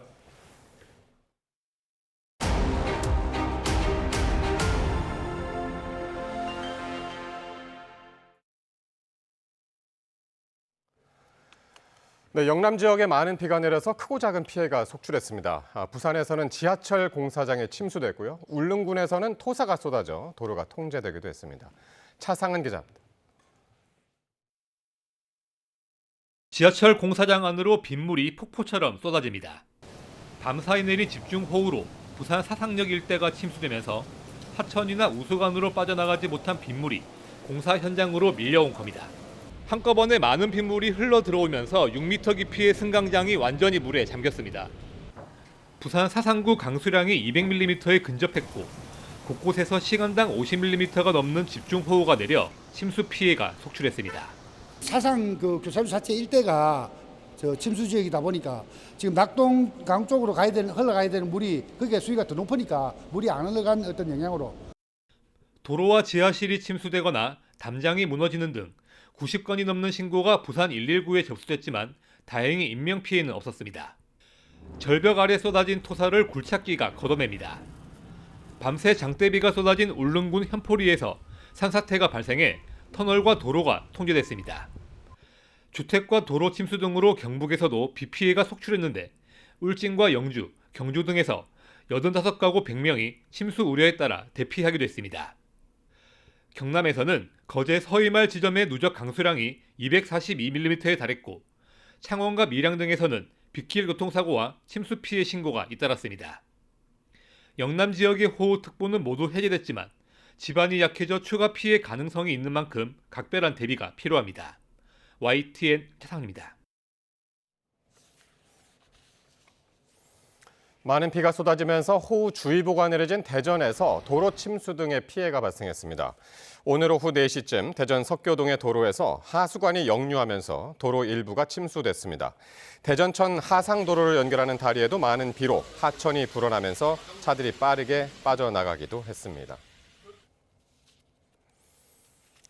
내일까지 전국에 비가 오겠고 강원 영동 지방에는 최고 100mm 이상의 호우가 더 내릴 것으로 보여 각별한 주의가 필요합니다. 기상청은 동해상에 머무는 저기압과 상층에서 남하하는 찬 공기 영향이 겹쳐 밤사이 동해안과 중부 내륙을 중심으로 강한 비구름이 만들어지겠다고 밝혔습니다. 내일까지 영동 지방에는 최고 100mm의 호우가 쏟아지겠고 그 밖에 내륙에도 10에서 60mm의 비가 예상됩니다. 특히 내륙에도 대기 불안정으로 돌풍과 벼락을 동반한 시간당 20에서 30mm의 강한 비가 내리는 곳이 있어 주의가 필요합니다. 지구온난화로 바다가 뜨거워지는 가운데 특히 한반도 주변의 해수면 온도 상승이 더욱 심합니다. 봄철 잠시 주춤했던 바다 온도가 여름이 돼 다시 올라가면서 폭염이 심해진 데다 또 국지성 호우 위험도 함께 커졌습니다. 황윤태 기자가 보도합니다. 2022년 8월 8일 관악구와 동작구 등 서울 남서부에 기록적인 폭우가 쏟아졌습니다. 눈 깜짝할 사이에 주택가가 물에 잠기면서 신림동 반지하에 살던 일가족 3명이 숨졌습니다. 당시 서울 동작구에 내린 비의 양은 집중호우 기준인 시간당 30mm의 4배가 넘었습니다. 도시의 배수 능력을 압도해 큰 피해를 부르는 국지성 집중호우는 2000년대 들어 빈발하고 있습니다. 시간당 100mm가 넘는 극한 호우도 지난해에는 최근 10년 평균의 10배 넘게 발생했습니다. 원인은 탄소 배출 증가로 인한 전 지구적 온난화입니다. 기온이 1도 오르면 대기 중 수증기량은 7% 늘어나고 대기가 불안정해지면서 거대한 비구름이 좁은 지역에 만들어집니다. 지구온난화로 뜨거워진 바다에서 수분 증발량이 늘어나 물폭탄이 한반도로 밀고 들어오는 것도 주요 원인입니다. 우리 바다는 깊이가 얕아서 열을 빠르게 흡수하고 대륙의 갇힌 형태라 열 축적률도 높습니다. 실제로 2010년 이후 연평균 상승폭을 보면 서해가 0.54도로 가장 높고 남해와 동해가 뒤를 이었습니다. 이전 평균 상승률인 0.14도보다 2배 이상 빠른 속도입니다. 전 지구의 해역들의 해수면 온도의 그 온난화 속도를 가지고 봤을 때 우리나라 서해하고 동해가 굉장히 빠르게 그 해수면 온도가 온난화가 되는 해역 중에 하나가 됩니다. 덥고 습한 더위가 시작한 가운데 국지성 집중호우 위험이 커지고 있어 철저한 대비가 필요합니다. YTN 황윤태입니다. 서울 서초구 김밥집의 집단 식중독 사태 여파가 이어지고 있습니다. 장염에 시달리다 췌장 수치가 높아졌다는 환자까지 나왔는데 업주는 조리 과정에는 문제가 없었다는 입장인 것으로 확인됐습니다. 김희영 기자의 단독 보도입니다. 서울 서초구에 있는 교회에 다니는 A씨는 지난 6일 교회에서 단체 주문한 김밥을 먹고 탈이 났습니다. 장염에 걸려 40도 가까운 고열에 시달리다가 상급병원에 입원까지 했는데 간에 이어 췌장 수치까지 높아져 치료를 받고 있습니다. 중독이나 이런 걸로 췌장 수치가 올라갈 수도 있다. 527까지 췌장 수치가 올라가서 여기서 낮출 수 없으면 대학병원 갈 수도 있다는 소리를 무서웠던 것 같아요. 이 교회를 비롯해 지금까지 모두 6곳에서 해당 김밥집에 단체 주문을 했다가 집단 식중독 증세가 나타난 것으로 파악됐습니다. 개별 손님까지 포함해 130여 명이 발열과 복통, 설사 등의 증상을 보인 것으로 확인됐습니다. 지난 4일부터 6일 사이 만든 김밥이 원인으로 추정되는데 YTN 취재 결과 해당 김밥집 사장은 조리 과정에는 문제가 없었다고 주장하는 것으로 확인됐습니다. 사장은 관할구청에 김밥은 주문을 받은 즉시 조리해 1시간 안에 포장해 팔거나 배달했다고 진술한 것으로 파악됐습니다. 집단 식중독 신고가 들어온 김밥집 앞입니다. 가게 앞에는 이렇게 폐업한다는 표시가 붙었는데요. 자체적으로 영업을 중단한 것으로 보입니다. 김밥집 본사 측은 YTN과 통화해서 해당 매장이 가입한 보험으로 피해를 보상할 방침이라고 밝혔습니다. 관할구청은 식재료 납품과 보관 방법, 김밥 조리 과정 등을 따져보며 역학조사를 이어가고 있는데 식품위생법 위반 사항이 확인될 경우 행정처분을 취할 예정입니다. YTN 김희영입니다. 인천 병방동 맨홀에서 작업하다 심정지 상태로 구조된 40대 노동자가 사고 8일 만에 숨졌습니다. 인천 계양경찰서는 오늘 중환자실에서 치료를 받던 40대 남성 A씨에 대한 사망 진단서가 발급됐다며 국립과학수사연구원에 부검을 의뢰할 예정이라고 밝혔습니다. A씨는 지난 6일 맨홀에서 함께 일하던 50대 일용직 노동자 B씨가 쓰러지자 구조하러 들어갔다가 심정지 상태로 구조됐습니다. 전 월세 대출과 같은 금융기관 대출부터 휴대전화 할부금까지 각종 거래에서 신원 보증 업무를 담당하는 SGI 서울보증의 시스템에 장애가 생겼습니다. 보증 업무 전반이 마비됐는데 랜섬웨어 공격에 따른 것으로 추정됩니다. 윤태인 기자입니다. 오늘 새벽부터 SGI 서울보증 시스템에 장애가 발생하면서 보증 관련 전산 업무 대부분이 중단됐습니다. SGI 서울보증은 국내 보증보험 시장에서 24% 정도의 점유율을 가진 예금보험공사 자회사로 전월세부터 서민금융 등 금융기관 대출, 자동차 구입자금 대출, 휴대전화 개통까지 각종 신원보증 업무를 담당합니다. 그런데 수수료를 받고 보증 업무를 체결해주는 시스템이 먹통이 되며 관련 업체에도 비상이 걸렸습니다. 그러니까 대출 실행을 하려면 이제 당일에 전세 보증서가 발급이 돼야 되는데 그게 안 돼가지고 신원 보증이 안 돼 한때 전월세 대출이 막히다 보니 당장 계약을 앞둔 이들의 걱정이 컸습니다.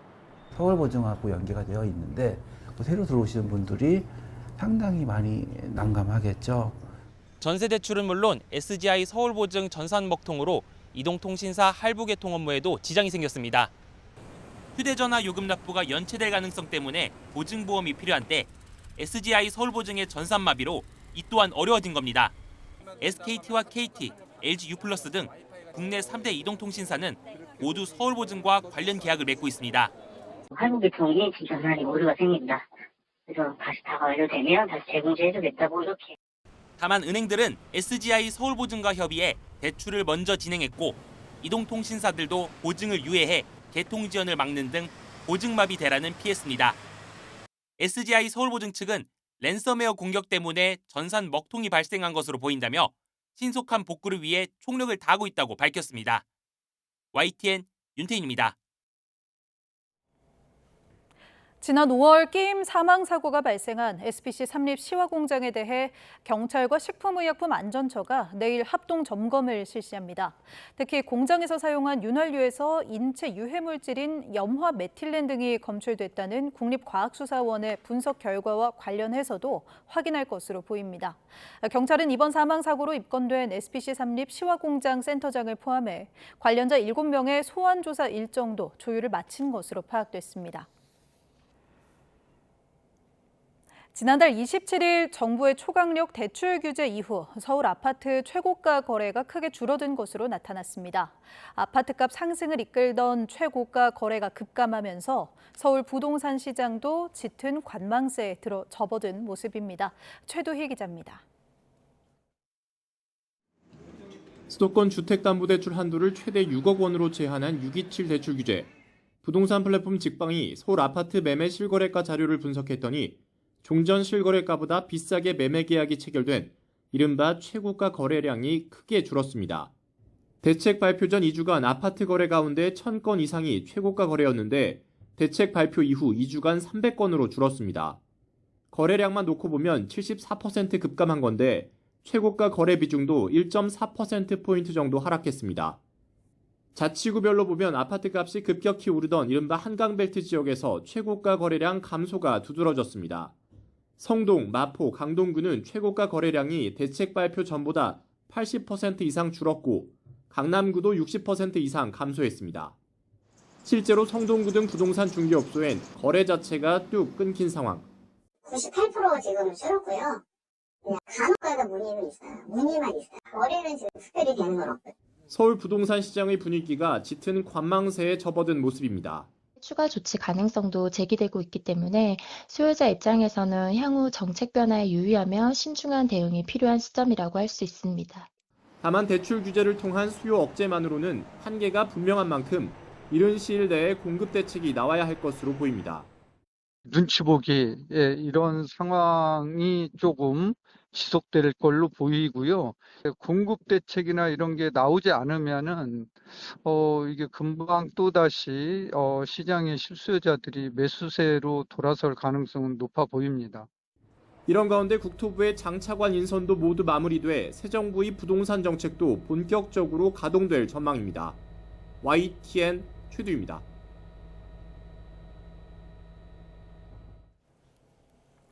오는 9월부터 소상공인 자영업자 채무 조정 프로그램인 새출발기금의 원금 감변 대상과 비율이 확대됩니다. 금융위는 한국자산관리공사, 신용회복위원회 등과 함께 새출발기금 협약기관 간담회를 열고 이 같은 내용을 논의했습니다.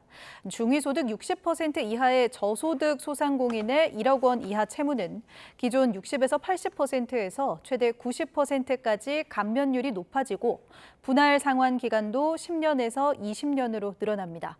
또 지원 대상도 코로나19 사태가 발생한 2020년 4월부터 2024년 11월까지의 사업자에서 올해 6월까지 사업 영위자까지로 확대됩니다.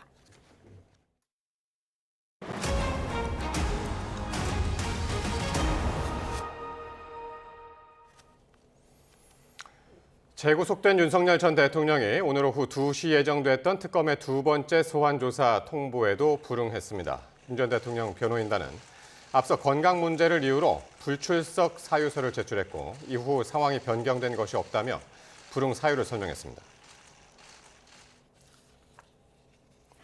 비상계엄 관련 내란과 외환 의혹을 수사하는 조은석 특별검사팀이 윤석열 전 대통령에 대한 강제 구인을 시도했지만 불발됐습니다.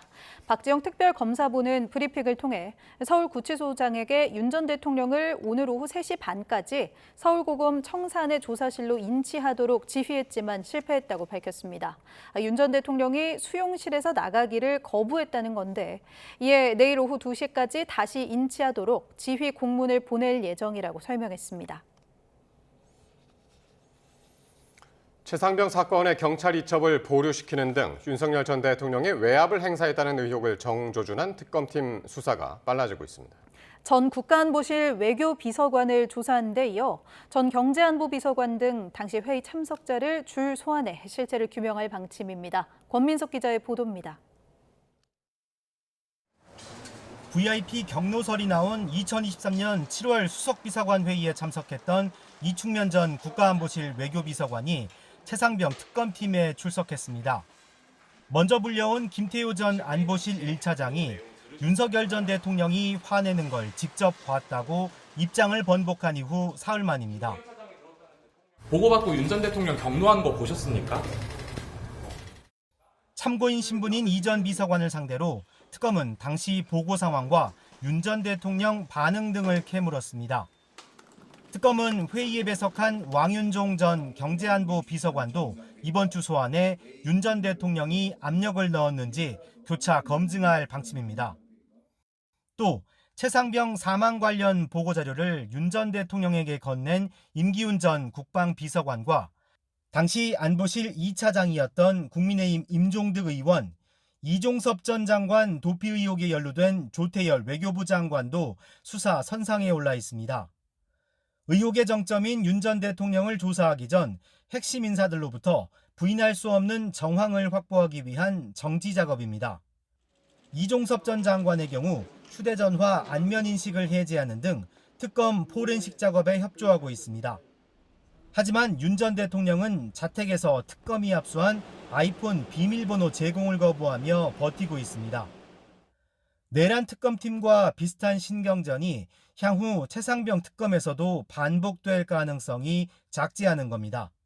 휴대전화 압수물의 경우 피의자들이 비밀번호 제공을 거부하는 경우도 있었습니다.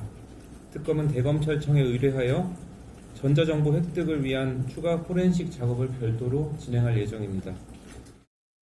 특검은 윤 전 대통령이 경로했다고 박정훈 수사단장에게 처음 거론했다는 김계환 전 해병대 사령관도 이번 주 다시 불러 보강 조사할 계획입니다. YTN 권민석입니다. 김건희 특검팀이 이른바 집사 게이트 수사에 속도를 내고 있습니다. 집사로 불리는 인물이 지분을 가지고 있는 회사에 투자한 기업인들에 대해 소환을 통보했습니다. 김영수 기자가 보도합니다. 김건희 특검팀이 소환을 통보한 건 모두 4명입니다. 김범수 카카오 창업자와 조현상 HS효성 부회장, 윤창호 전 한국증권금융 사장, 김익래 전 다우키움그룹 회장까지 포함됐습니다.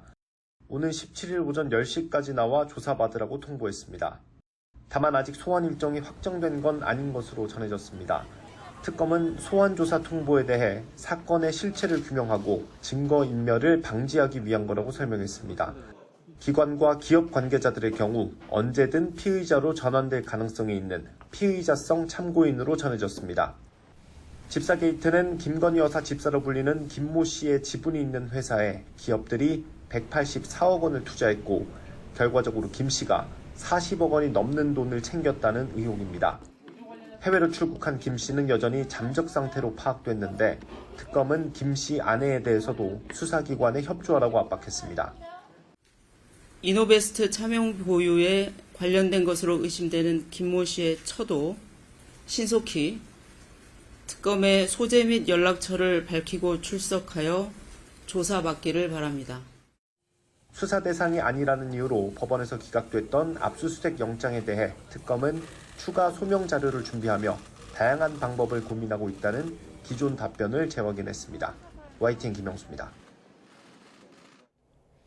삼부토건 주가 조작 의혹을 수사하는 김건희 특검팀이 이일준 삼부토건 회장 등 전 현직 경영진들에 대한 신병 확보에 나섰습니다.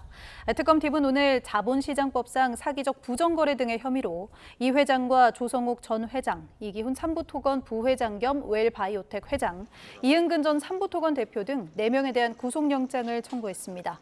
이들은 지난 2023년 우크라이나 재건 사업을 진행할 능력이나 의사가 없는데도 사업을 추진하는 것처럼 속여 주가를 띄운 뒤 보유 주식을 매도해 수백억 원의 부당이득을 챙긴 혐의를 받고 있습니다.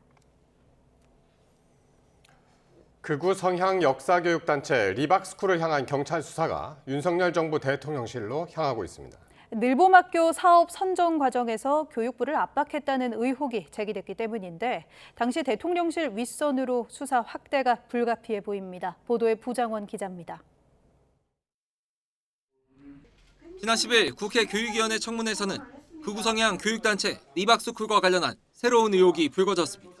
윤석열 정부 때인 지난해 초 신문규 당시 대통령실 교육비서관이 늘봄학교 사업과 관련해 리박스쿨 관련 단체를 잘 챙겨달라며 교육부를 압박했다는 증언이 나온 겁니다. 글로리 사회적 협동조합을 챙겨달라는 요구가 있었습니다. 잘 챙겨달라. 네. 그게 늘봄학교 주관기관으로 선정을 하는 압력으로 느끼셨죠? 솔직히 말씀하세요. 네, 압력으로 느꼈습니다. 이 단체는 손유숙 리박스쿨 대표가 이사장으로 있는 곳으로 평가 결과 지원단체 54곳 가운데 최하위인 52등에 그쳐 최종 탈락했습니다. 당시 교육부 담당국장은 신전비서관에게 탈락이 불가피하다고 전하자 거듭 압박이 들어왔다고 주장했습니다. 그다음에 평가 결과가 굉장히 안 좋게 나와서 평가 결과에 따라서 탈락시키겠다라고 했었고 그 과정에서 좀 압력이 있었습니다. 국회 청문회에서 교육부 현직 간부의 증언이 나오자 경찰도 곧바로 수사에 착수했습니다. 박현수 서울경찰청장 직무대리는 관련 내용을 규명하기 위해 수사를 확대할 예정이라며 서울청 반부패 수사대가 청문회 속기록 등을 분석하고 있다고 밝혔습니다.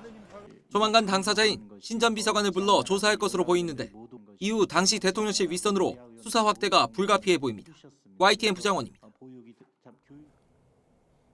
오늘 5급 신임 사무관 대상 특강에서 이재명 대통령은 돈은 가장 아름다운 천사의 모습을 하고 나타나는 마귀라며 공직자의 청렴과 자기관리의 중요성을 강조했습니다. 서유기에 등장하는 마녀의 부채, 파초선을 또 언급하며 엄중한 책임감도 당부했는데요. 이 대통령의 발언 직접 들어보시죠. 돈이 마귀입니다. 이 마귀는 절대로 마귀의 얼굴을 하고 나타나지 않아요. 가장 아름다운 천사의 모습을 하고 나타나죠. 아주 아름다운 관계의 모습을 하고 나타나서 처음에 누가 마귀 짓을 하겠어요. 천사 짓을 하죠. 그러다가 부름사람과 하고 뭐 선물 잔뜩 갖다 주고 내성이 생겨가지고 나중에 별 느낌이 없다가 어느 날 보니까 이 사람이 그걸 장부에다 다 써놨다는 걸 알게 되죠. 그 마녀한테는 바람을 일으키는 부채에 불과한데 그걸 한 번 붙일 때마다 세상에 폭풍우가 일고 태풍이 불고 천지가 개벽을 하죠. 이게 권력이에요. 여러분 손에 들려있는 펜, 업무, 이거는 세상에 폭풍을 일으키는 파초선 같은 거죠. 이재명 대통령은 북한 이탈 주민의 자립과 통합을 함께 이뤄내기 위해 기본적인 정착 지원과 보호를 넘어 지역사회 일원으로 함께 어울리고 성장할 수 있도록 노력하겠다고 말했습니다. 이 대통령은 오늘 열린 제2회 북한 이탈 주민의 날 기념식에서 김남중 통일부 차관이 대독한 축사를 통해 이같이 밝혔습니다. 이어 북한 이탈 주민은 새로운 삶을 꿈꾸며 우리 사회를 찾아주신 분들이라며 한 분 한 분이 지역사회에 적응하고 삶의 터전에 뿌리 내리는 모든 과정에 관심을 기울일 것이라고 덧붙였습니다. 정동영 통일부 장관 후보자는 인사청문회에서 한미 연합훈련에 대한 조정 필요성을 언급했습니다. 남북관계 개선을 위한 유화책이 될 수 있다는 건데 통일부 명칭 변경에 대한 의지도 거듭 피력했습니다. 이종원 기자입니다. 정동영 통일부 장관 후보자는 남북관계 개선을 위한 구체적인 유화책으로 한미연합훈련 조정 필요성을 언급했습니다. 앞으로 국가안전보장회의, NSC 등을 통해 논의할 필요가 있다며 이런 근거를 들었습니다. 2017년 말 당시 문재인 대통령이 3월로 예정된 한미 군사연습을 연기하겠다, 이걸 미국에 제안하겠다 하는 것이 물꼬를 텄던 그것은 중요한 함의를 갖는다고 생각합니다. 하지만 북한이 대화와 도발을 반복하며 핵무기를 고도화해왔다는 점에서 연합훈련 조정에 대한 우려의 목소리도 제기됩니다. 당장 안규백 국방부 장관 후보자는 국회에 보낸 서면 답변서에서 연례적으로 실시하는 방어적 성격인 점을 강조하며 정상적인 시행이 필요하다는 의견에 동의한다고 밝혀 대비를 이뤘습니다. 정 후보자는 또 북한이 남북을 동족이 아닌 적대적 두 국가로 선언한 것도 강대강의 산물이었다며 이재명 정부가 가야 할 길로 과거 동서독의 실용주의 노선을 제시했습니다. 실용적 접근이라는 것은 사실상의 두 국가를 인정하면서 화해와 교류 협력을 통해서 통일로 다가간 겁니다. 남과 북은 하나도 아니고 둘 다 아닌 상태입니다. 통일부 명칭 변경과 지난 정부에서 축소된 조직 개편 의지도 거듭 피력했습니다. 말씀하신 평화통일부도 좋은 대안이라고 생각합니다. 일부 전문가들이 말씀하는 한반도부도 저는 대안 중에 하나라고 생각합니다. 통일 포기론이다 이렇게 보수 언론 일각에서 주장합니다만 그건 사실관계가 다릅니다. 정 후보자는 이어 진영을 넘어 남북 관계를 개선하기 위한 방안으로 역대 정부에서 남북이 추진해온 6대 합의서의 국회 비준을 언급하기도 했습니다. 특히 북미 대화에 대해선 남북 관계 개선을 견인하는 선순환 효과를 강조하며 적극적으로 지원할 의사가 있다고 강조했습니다. YTN 이종원입니다.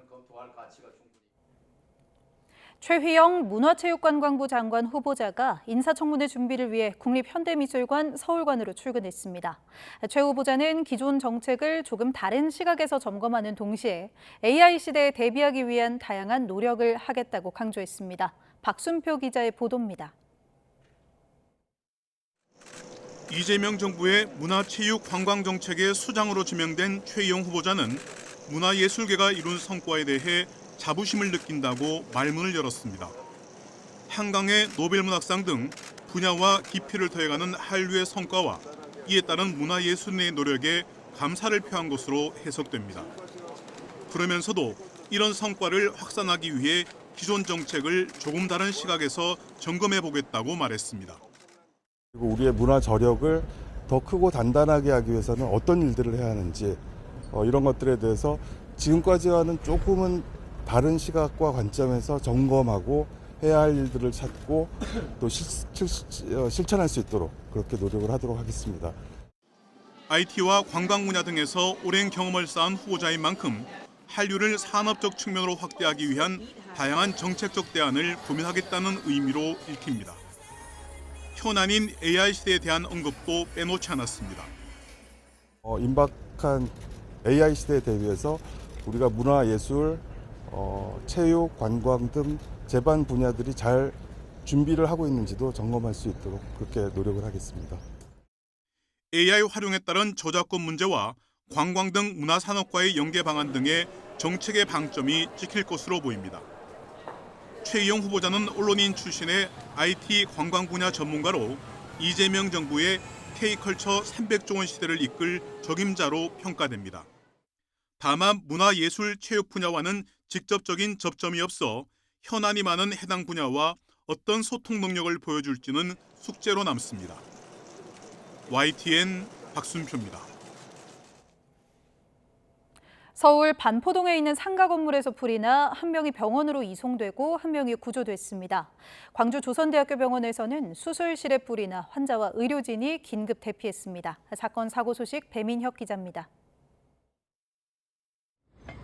대로변 건물에서 새카만 연기가 쉴 새 없이 피어오릅니다. 2층 외벽에선 빨간 불꽃이 튀고 3층 창문 밖으로는 구조를 요청하는 듯한 손짓도 보입니다. 낮 12시 10분쯤 서울 반포동에 있는 상가 건물에서 불이 난 겁니다. 갑자기 그 전선줄에 펑 하는 소리와 함께 화재가 좀 심각해지고 또 창문 사이로 중년 남성으로 보이는 그분이 손흔들면서 막 구조 요청을 하는. 남녀 2명이 건물 안에 고립됐다가 구조됐는데 여성은 연기를 마셔 병원으로 옮겨졌습니다. 소방당국은 건물 1층 편의점 뒤편 에어컨 실외기에서 불이 시작된 것으로 보고 경위를 조사하고 있습니다. 서울 자양동에 있는 주상복합 건물 지하에서는 이산화탄소가 누출됐습니다. 소방시설 관리업체가 정밀 점검을 하다가 잘못 방출한 건데 점검하던 직원 4명이 대피했고 다친 사람은 없었습니다. 경기 오산에서는 좌회전하던 3.5톤짜리 화물차가 전봇대를 들이받았습니다. 사고 충격에 전봇대가 왼쪽으로 기울었는데 경찰은 운전자의 부주의로 사고가 난 것으로 보고 있습니다. 광주 조선대학교 병원에서는 수술실에 불이 나 환자와 의료진 40여 명이 대피했습니다. 다행히 불은 10분 만에 자체 진화됐지만 한때 10여 개의 수술실에서 수술이 중단됐습니다. YTN 배민혁입니다. 경기 북부경찰청은 대학 동아리 MT에서 불법 촬영을 한 혐의로 20대 남성 A씨를 내사하고 있습니다. A씨는 지난 12일 새벽 4시쯤 경기 가평군 대성리에 있는 펜션에서 화장실에 휴대전화를 설치해 동아리 부원들을 불법 촬영한 혐의를 받습니다. 피해 학생들의 신고로 출동한 경찰은 해당 휴대전화에서 불법 촬영된 영상을 확인한 뒤 A씨를 임의 동행해 조사했습니다. 교육부는 한국학력평가원이 발행한 고등학교 한국사 1, 2 교과서에 대해 검정 합격 취소 처분을 확정했습니다. 최근 3년간 교과 관련 도서를 한 권 이상 출판한 실적이 있어야 한다는 교과서 검정 자격 요건을 한국학력평가원이 충족하지 못한 것으로 판단했습니다. 지난 4월 감사원은 한국학력평가원이 출판 실적으로 제출한 고교 문제집이 내용 변경 없이 표지만 교체했다는 내용의 감사 결과를 발표했습니다. 이번에 검정 합격이 취소된 한국사 교과서는 앞서 이승만 정권을 독재 대신 집권 연장으로 표현하고 위안부 문제를 축소했다는 등의 논란을 빚기도 했습니다. 충북 괴산 지역의 대표 농산물인 대학 찰옥수수의 수확이 본격적으로 시작됐습니다. 당도가 높고 쫄깃한 식감으로 소비자들의 인기를 끌면서 올해는 재배 면적도 크게 늘렸다고 합니다. 김기수 기자가 첫 수확 현장을 다녀왔습니다. 무더위 속 옥수수밭이 수확 작업으로 분주합니다. 낫으로 줄기를 베어내고 잘려문 옥수수를 트랙터에 정성껏 옮겨 싣습니다. 충북 괴산의 명물 대학 찰옥수수 올해 첫 출하 현장입니다. 이른 봄 냉해 걱정도 있었지만 농민들은 알알이 꽉 찬 옥수수를 보며 힘든 시간을 보상받습니다. 농사꾼한테 최고의 일이죠. 그런데 올해 냉해도 좀 많았었고 초전에 한 3월 달에 많이 힘들었는데 그래도 올해 고생한 만큼 보람 있듯이 이렇게 옥수수는 잘 됐습니다. 대학 찰옥수수는 지난 2002년 최봉호 전 충남대학교 교수가 품종을 개발해 농가에 종자를 보급하면서 이름 붙여졌습니다. 당도가 높고 쫄깃한 식감 덕에 여름철 별미로 주목받으며 농가의 주요 소득원으로 자리 잡았습니다. 무엇보다 우수한 품질 덕분에 농가마다 개인 소비자와의 직거래가 활발한 것도 특징입니다. 대학 찰옥수수에 대한 관심과 소비가 늘면서 재배 면적도 지난해보다 200헥타르 넘게 증가했습니다. 재배 면적이 늘면서 올해 연매출은 300억 원을 넘어설 것으로 전망하고 있습니다. 이제 봄에 좀 냉해가 왔었는데도 불구하고 지금 다 보시다시피 지금 풍년작을 이뤄서 농가 소득하는 데는 아무런 지장 없고 지하철역이나 강남 터미널 같은 데 홍보를 좀 많이 하고 있는데 괴산군은 대형 유통업체를 통한 판매를 늘리는 등 판로를 점차 확대해 나갈 계획입니다. YTN 김기수입니다. 의대생들이 전격적으로 복귀를 선언한 가운데 선배인 전공의들이 더불어민주당 소속 국회 보건복지위원들과 만나 수련 환경 개선과 의료사고 법적 부담 완화가 필수라고 강조했습니다. 한성존 대한전공의협의회 비상대책위원장은 오늘 국회 보건복지위와의 간담회에서 잘잘못을 따지는 것을 넘어 우리는 이 자리에서 살아가야 할 미래 세대이기 때문에 중증, 핵심 의료를 재건하고자 한다며 이같이 밝혔습니다. 김재현 대전협 비대위원도 전공의들의 편한 수련을 위해서가 아닌 환자들의 안전과 더 나아가 국가 보건 의료 시스템을 유지하기 위해 수련 환경 개선이 필요하다고 말했습니다. 환자단체가 의대생과 전공의들의 복귀 움직임에 대해 자발적으로 떠났던 만큼 조건 없이 돌아와야 한다고 말했습니다. 한국환자단체연합회는 오늘 용산 대통령실 앞에서 기자회견을 열고 특혜성 조치에 기대해 복귀한 전공의와 의대생이 더 우대받는다면 정의와 상식에 어긋나는 것이라며 이같이 밝혔습니다. 이들은 의정 갈등으로 인한 의료 공백을 더는 겪고 싶지 않다며 정부와 국회, 응급실 같은 필수 의료시설에 공백이 발생하지 않도록 하는 필수 의료 공백 방지법 제정을 촉구했습니다. 트럼프 미국 대통령이 푸틴 러시아 대통령에 대한 실망감을 표하며 14일 중대 발표를 하겠다고 밝혔지만 러시아는 공격을 멈추지 않고 있습니다. 우크라이나를 향해 연일 수백 발의 드론을 날리며 공세 수위를 높이고 있는데요. 끝이 보이지 않는 전쟁의 배경에는 이 드론이 결정적 역할을 하고 있다는 분석도 나왔습니다. 박영진 기자가 보도합니다. 러시아는 연일 수백 대의 드론을 날려가며 우크라이나를 향해 공세의 고삐를 쥐고 있습니다. 지난 9일엔 700여 대의 드론을 쏟아부으며 최대 규모 공습을 감행했습니다. 앞서 우크라이나 역시 드론으로 러시아의 항공대란을 초래하기도 했습니다. 말 그대로 드론 전쟁입니다. 지난달 러시아 공군 기지를 기습 공격해 수천억 원대의 전투기 등을 다수 파괴한 주역은 우크라이나의 수백만 원대 드론이었고, 같은 달 이스라엘의 이란 공격 때도 또 한 번 드론의 위력이 확인됐습니다. 2022년 러시아가 전쟁을 시작할 때만 해도 감시 장비 수준이었던 드론은 곧 공격 무기로 진화했고, 특히 자폭 드론은 전장에 큰 변화를 불러왔습니다. 우크라이나는 미사일 등 무기 부족에 시달리면서 드론 생산에 주력해왔는데 2023년 80만 대에서 지난해 220만 대로 늘어난 드론은 올해는 최소 450만 대 규모가 될 것이란 전망입니다. Це буде багаторівнева домовленість щодо нових систем Patriot та ракет до них. Вкладаємось у власне виробництво, передусім дронів. 탱크를 이용한 대규모 공격이 드론의 취약성을 드러내면서 이제 러시아도 드론으로 눈을 돌린 상황. 최근엔 여러 방향과 각도에서 동시에 드론을 쏟아부으며 공세 수위를 높이고 조종사와 드론의 연결을 차단하는 전파 방해를 극복한 광섬유 자폭 드론까지 선보였습니다. 월스트리트저널은 우크라이나 전쟁이 점점 더 교착 상태에 빠지는 데는 이 드론 기술의 급속한 혁신이 한몫하고 있다고 분석했습니다. YTN 박영진입니다. 북한이 몇 개월 안에 러시아에 3만 명 이상을 추가 파병할 것으로 보이고, 이들이 오는 9월 러시아, 벨라루스와 함께 합동 군사훈련에 참가할 가능성이 있다는 우크라이나 정보당국의 전망이 나왔습니다. 영국 더 타임스는 우크라이나 국방부 정보총국 보고서를 입수해 우크라이나가 북한군의 핵, 재래식 군사 능력이 파병 기간 크게 향상됐다고 평가하며 이같이 전망했다고 보도했습니다.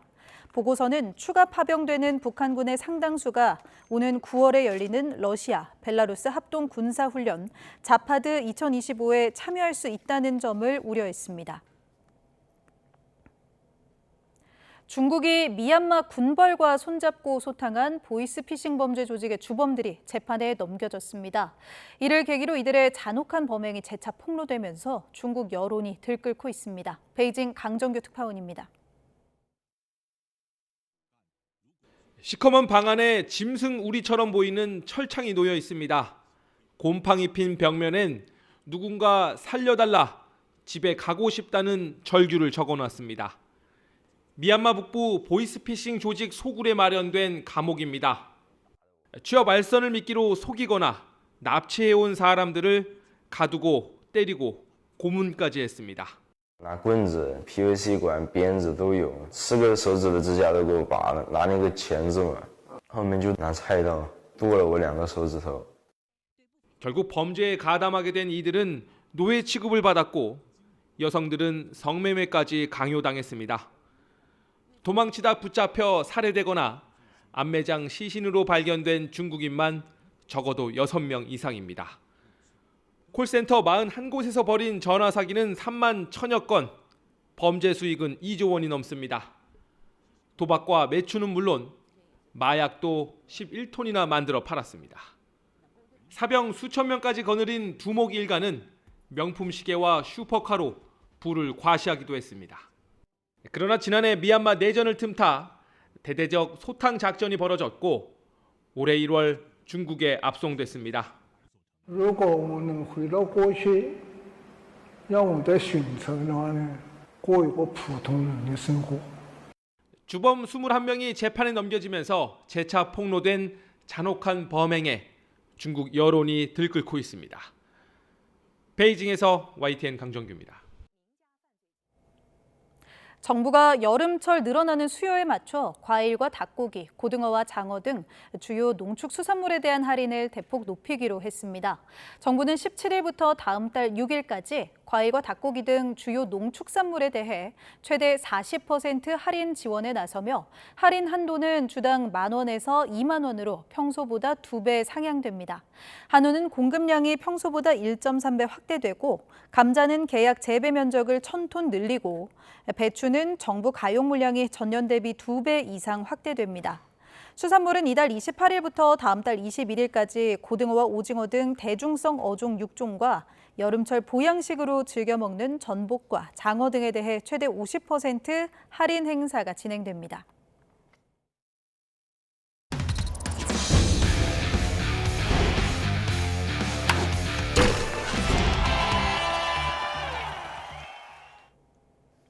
홍명보 감독이 이끄는 축구대표팀이 빗속에서도 훈련에 집중하며 일본과의 동아시안컵 최종전에 대비했습니다. 지난 중국 홍콩전에서 무실점으로 2연승을 거둔 만큼 대표팀은 일본전에도 자신감을 내비쳤습니다. 양시창 기자입니다.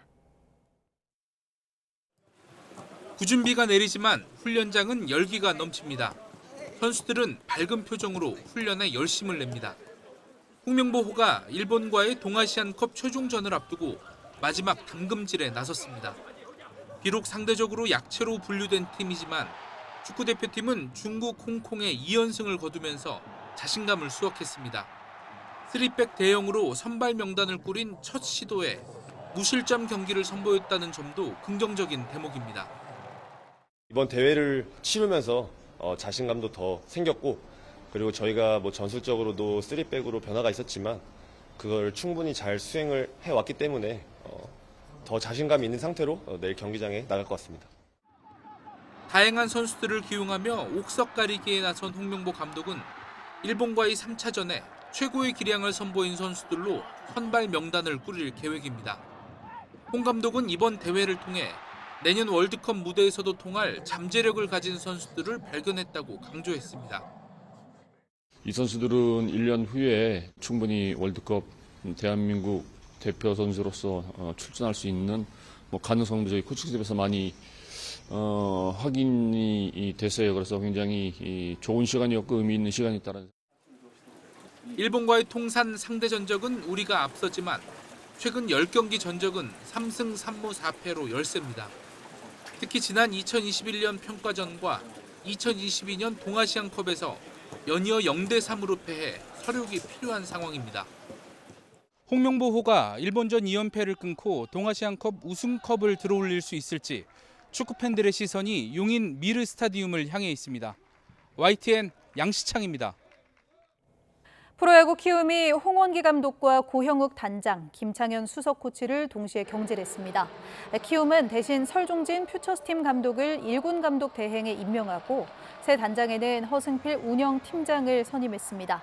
수석 코치 자리는 당분간 공석으로 둘 계획입니다. 키움은 전반기 27승 3무 61패, 승률 3할 7리로 리그 최하위에 그쳤습니다.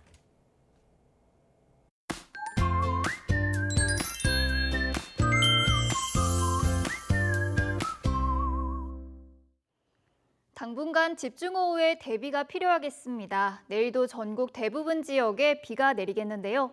특히 영동 중북부 지역에는 시간당 30mm 안팎의 강한 비가 집중되겠습니다. 피해 없도록 주변 점검을 철저히 해주셔야겠습니다.